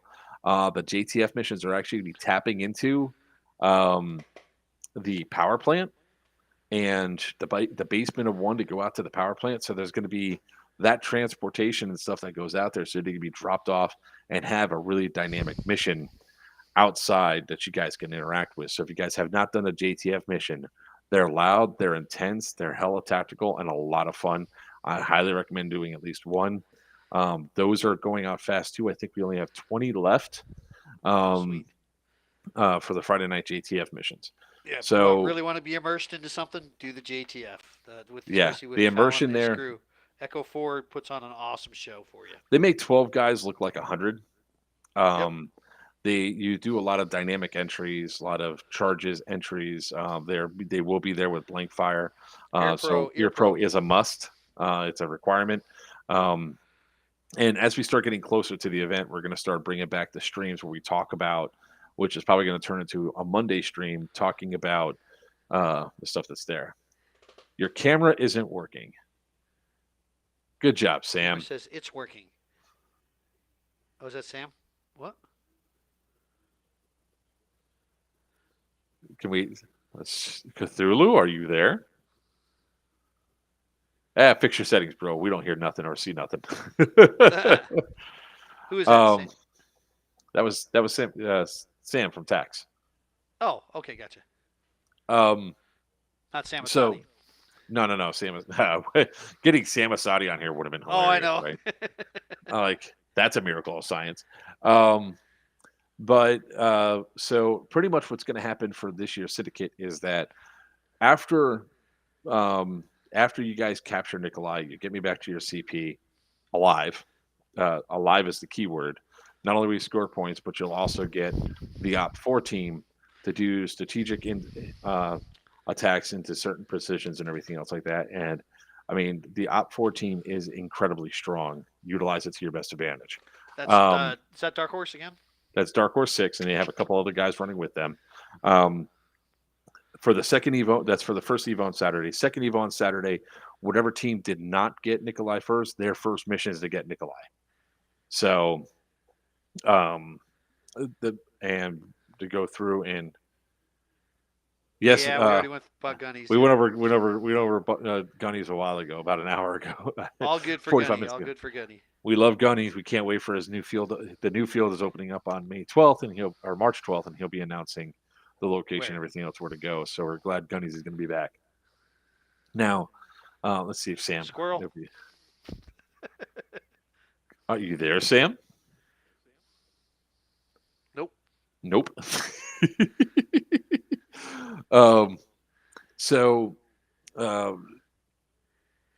Hey Sam, if you can hear this, just reboot your computer. Cartel can keep that backstabbing trader. Look, you have to get him back to your CP. That's the way it works, right? If you get him back to your CP, he'll then work for you because Nikolai is a friend, yes? And then Nikolai's going to have a spot where he's going to pitch up a tent. And not the type of tent Um, you're thinking of. He's going to pitch up he's going to get a lawn chair. He's going to have a thing, probably a cooler right beside him, and sitting there writing the action as everything goes. As long as you don't shoot Nikolai, you won't get murked by the Op 4 team that are going to be there. But he can be bribed. So if team comes up with in-game currency, in-game drugs, beef jerky or other treats and all that, you guys will be able to have an opportunity to hire after the initial set. So be prepared to do that.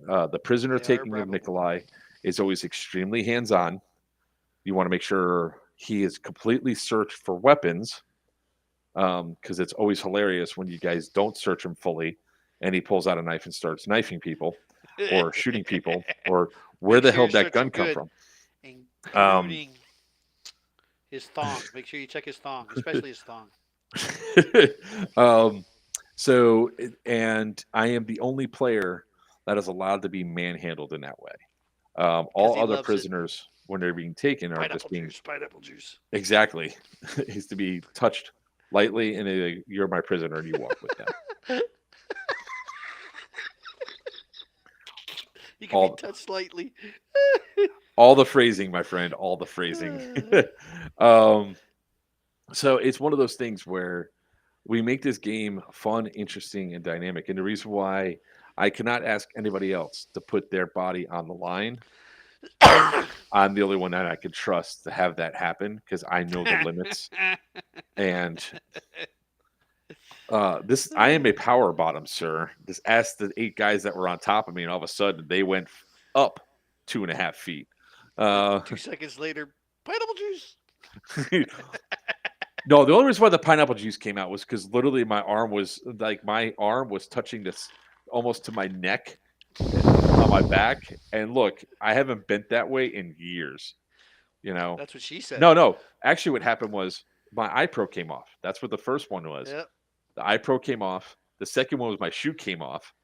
the And the knees. third one was, I am not Gumby. My arm cannot on the backside go up that high. Okay, if I'm touching my shoulder blades with my arm, especially the right one, we're in a bad scenario. Aim for the ankle. No, aim for the ankle. Look, by that time my ankle should be fine. And for those of you who are asking while Sal was on, my ankle's still a little bit swollen. Oh, you can't even see it. Look at that. Like, there you go. Clean your feet, man. Take a bath. Hey, look, the house.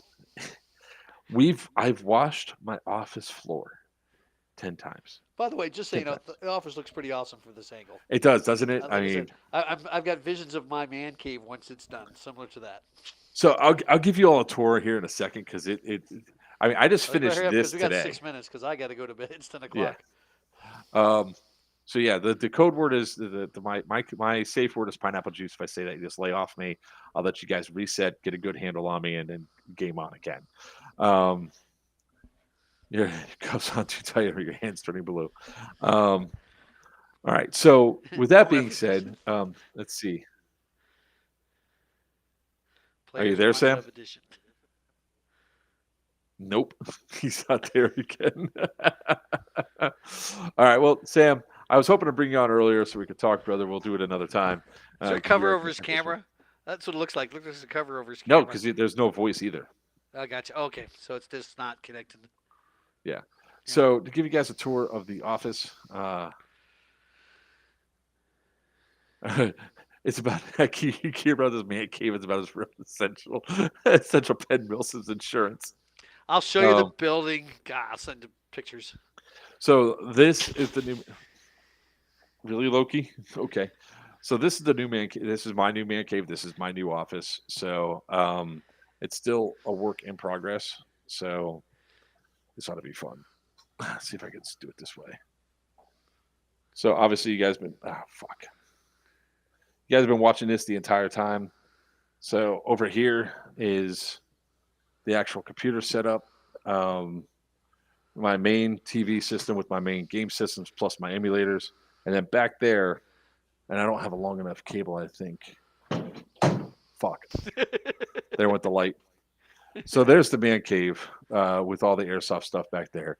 That missing drawer is back in the other room and all that. So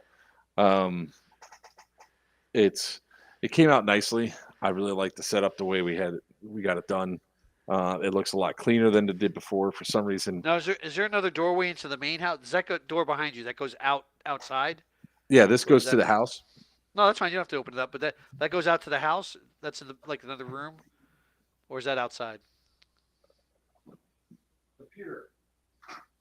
Turn on entryway.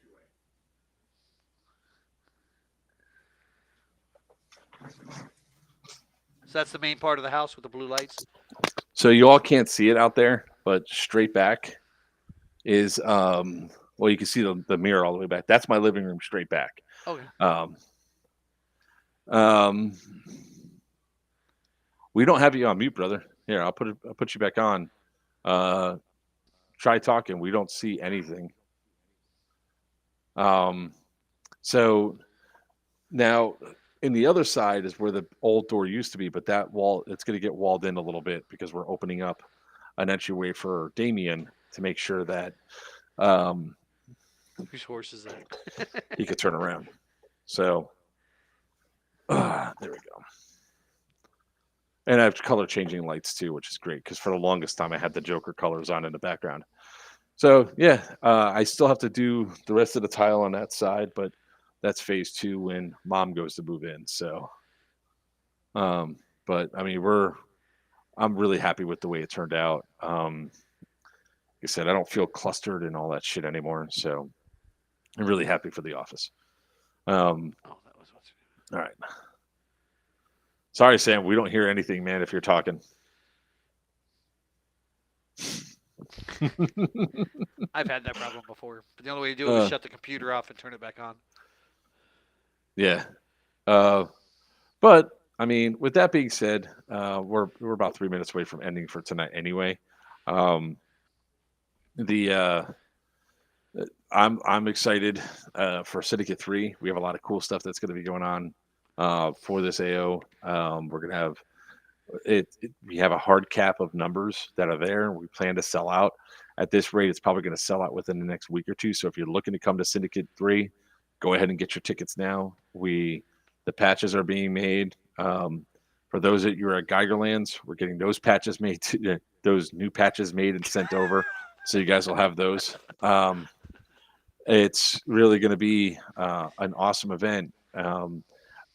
And we do have hotel information. So there's 3 different hotels that we have set up, the staff hotel, and then we have the 2 other hotels that are out there. The cap, I ain't gonna tell you. I'm just gonna tell you right now, 250 tickets are sold. Cartel's selling out fast. So DEA, it's not like they're too far behind. Right now there's only about a 20 ticket difference between the 2. So that's not that big of a deal. The age limit is 13, or it's not 13, 16. So 16 and up can come. We're trying to get that number lowered, but you must have a parent or guardian on site for the event. Yep. We're working on those too, Apex. Trust me. Look, man, one of the things that I want is I want the patches. I want all the patches, and I'm kind of mad. Maybe then DEA will win a game. Oh shit! I'm kidding. I love the competition, everything else that's there. So the numbers are what you guys are seeing last time. Also, to make it really clear, we do have the games planned for Saturday night. Now, there's only one caveat if it's not going to count for points or not. Now, caveats being if only 20 tan show up and 80 or 200 green show up, it really isn't a fair portion of it to go through. So we'll adjust things that we go on the fly. Sunday's game is going to count for points. And depending on the players that there, depends on how much of the AO we use, but we're only focusing on 4, 5, and 6 if there's only 50 people that show up. Safety briefs are important. So there's going to be a little bit of changes that you guys will see that you haven't seen before, from there for the check-ins and all that. But at this time, come on out, get your tickets. come to this event. We're going to have a blast. We're going to have a great time. We're adding more stuff for you guys. We have, I think, 3 times as many props as we ever had before, not including the fake and the the fake money. We have more bomb props. We have some more reactor things going through. We have some other little things that we're starting to make, plus some other props. Yeah. So definitely come out and check out this event, guys. It's going to be mentally 12. That hold on. But this is going to be a great event. You guys will be able to. Gates open 1:00 on Friday, and then you guys, after you guys, again, as soon as you get there, you don't set up any of your campsites or anything. You come inside, register, chrono, then set up. That's the progression of the way things go, and then you guys will be able to walk the field until we call the time that people can't. So we're losing Weiner fast. So what we're going to do is we're going to end the stream here next. So let's talk about what's going to happen for the rest of the week. So we have Bone Crusher this weekend. There's going to be an AAR on Tuesday. On Monday, however, there's going to be a different stream, and that's going to be a Team Reacts video. So we're going to start doing these once a week, where the guys that went out and played at Miami Airsoft, the rest of the players want to cast, that goes out and plays. We are going to be getting together to do pretty much reviews of what the gameplay was, like React videos. So we had one last Thursday. It worked pretty well, even though that person felt maybe picked on because we kept laughing about getting mad at getting shot in the face. But we'll be doing that. So that'll be Monday. Tuesday. No, it was definitely not you. Tuesday is going to be the Bone Crusher AAR. And then we are actually going to be updating shorts every single day of the week. And reels here on YouTube. We'll also be doing long form videos Monday, Tuesday, and Wednesday. And if you haven't done so already, it's the first time coming here, go ahead and see a little subscribe button. It's lonely. It's Valentine's Day. It's got no date. Just click on it. Make sure it's loved. And then go ahead and hit that bell. Hit the alerts, all the alerts, to notify you whenever we go live or upload new content. And until next time, I am Joker from Players Wanted. It's not a party until the Weiner comes out. Weiner from Hot Dog Productions. Squirrel. Hopefully we see you this weekend at Bone Crusher. Bone I keep Crusher. saying strike. It's right there. It won't go away. Crusher. Bone Crusher. Crusher. Until next time, ladies and gentlemen, boys and girls, children of all ages, may your BBs fly true and your opponents